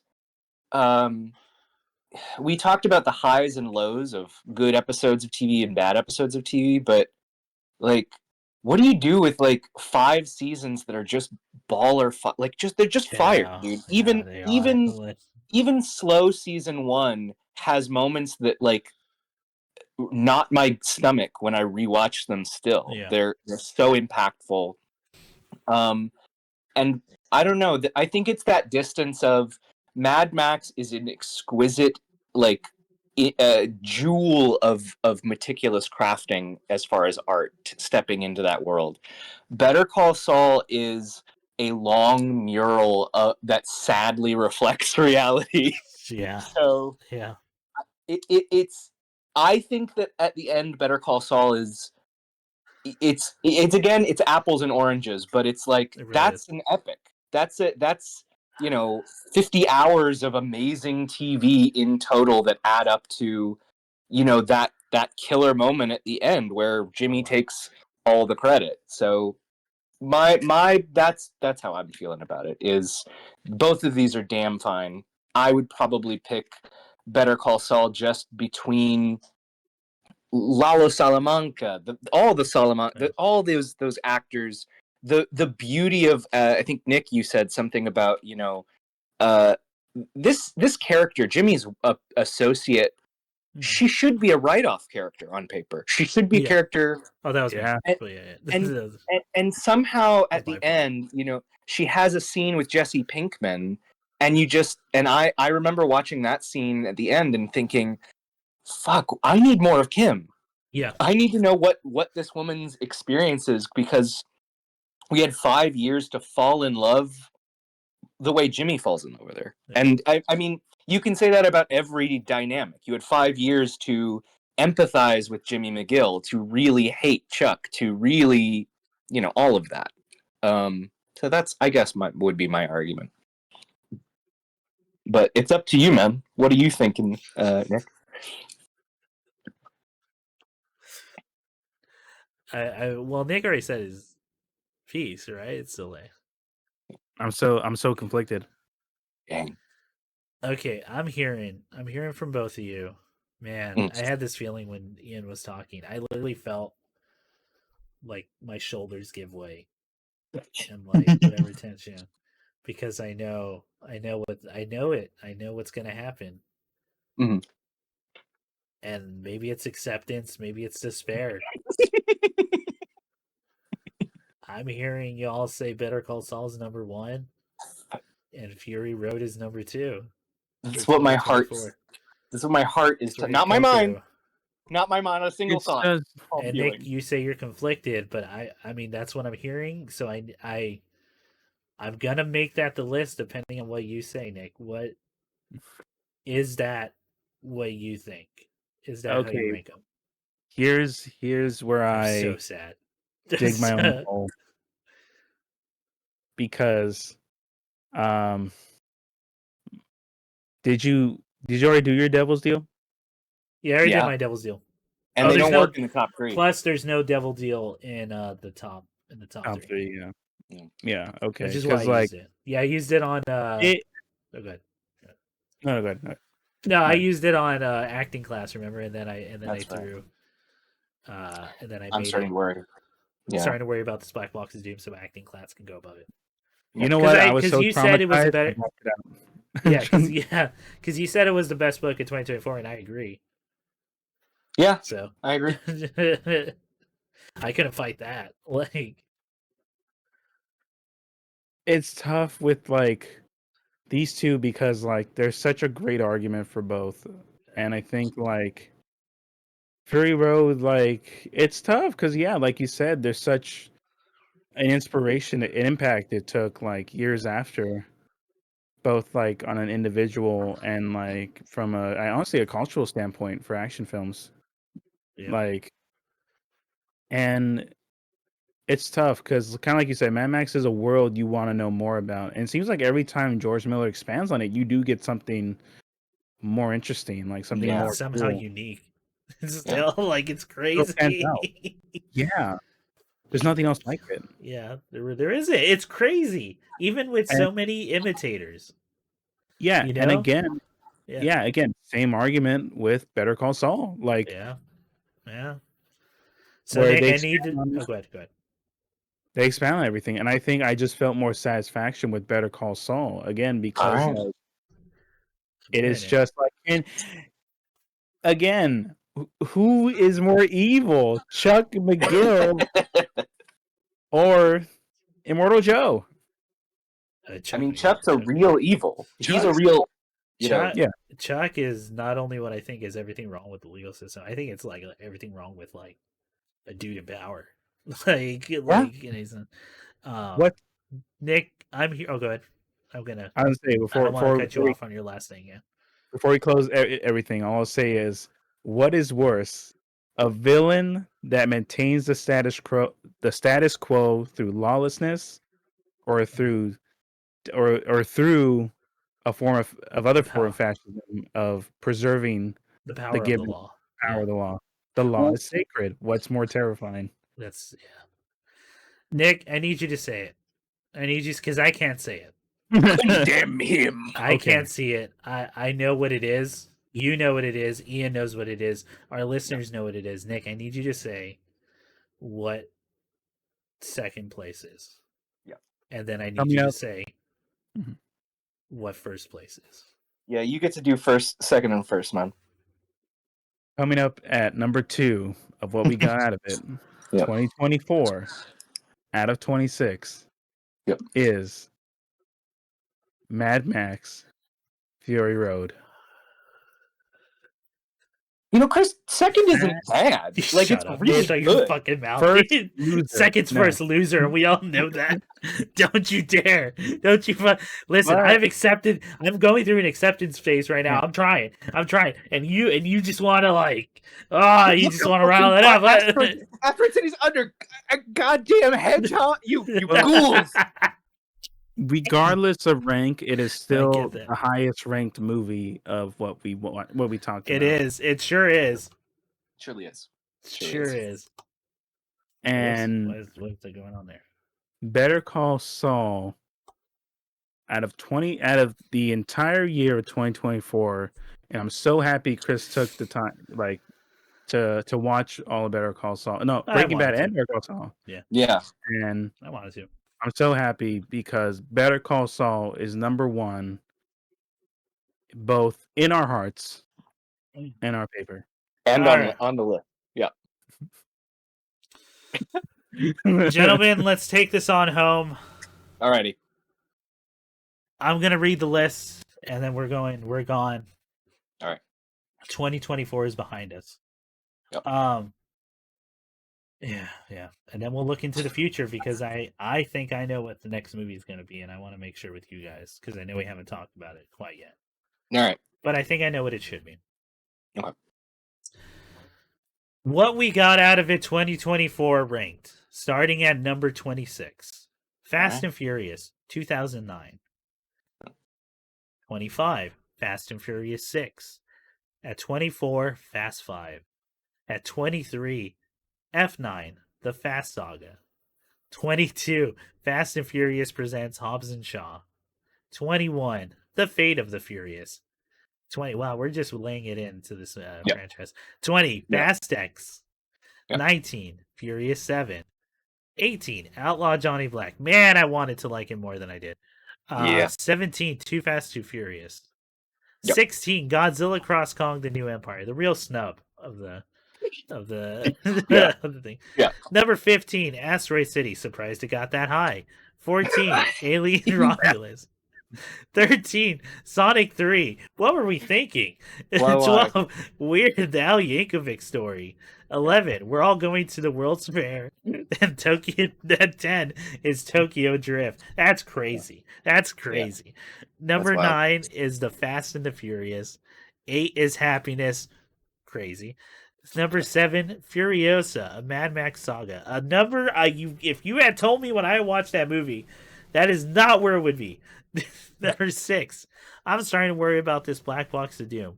A book that just, the more you talk about it, man, the deeper it gets, you know? Yeah. 5, Acting Class by Nick Drnaso. Again, we all agree, best book we read of that year. Yeah. 4, Nosferatu. 3, I Saw the TV Glow. Number 2, Mad Max Fury Road. Michael loved it. Number 1, Better Call Saul. There you go. There you are. We did it. And there you go. are. We did it. 2024 is closed. We will never come back to this list. We'll never speak of these again. What a mistake. Again. 2025 is going to begin officially in February for us, for the podcast. Yep. We've said it before, the year's theme, instead of Fast and Furious, we're choosing a new theme. Because there's no more shit to talk about until that new movie comes out. Yeah. Our theme for 2025 is romantic comedies. Why? Because, quite frankly, none of us know Bupkis about romantic comedies. We just never got into them for whatever reason, and we didn't decide to check out that genre, even though it is one of the most beloved genres in all of film. Sure. And just in terms of numbers and money. Right? So, I think a good start, and I want to see how y'all feel about this, for February 15th, is we should watch one of the most controversial, at least in my opinion. It's the most talked about one I feel like I've seen on the internet and with just us as a friend group and all that. I think our first movie should be 50 First Dates. I feel like I'd have a lot to talk about that movie. Yeah. I also feel like that too, which is why I think it would be a good start. Yeah. I wonder if Groovy Kaiju is going to listen to, aka Aaron, is going to listen to this and be like, yes, got that in. Because I know he loves that movie. So. Oh, okay. Thank you all for joining us for this year. Let's look forward to the next one. I'm going to try my best to promote this better, which means to actually promote it and maybe get some numbers. So go, y'all, subscribe to whatever app you're using. Click that like button, which lights up every time you say the like button. The like button. The like button. Go click that. Tell your friends. Word of mouth is always the best thing for these shows, for podcasts, and it's the thing I believe in for advertisement. Definitely. And y'all go into that new year. Try out something new. Check out something you haven't seen before, and then come back and watch Mad Max Fury Road and realize why none of that shit was as good as Mad Max Fury Road. Good night, everybody. I'll be the thing. Night.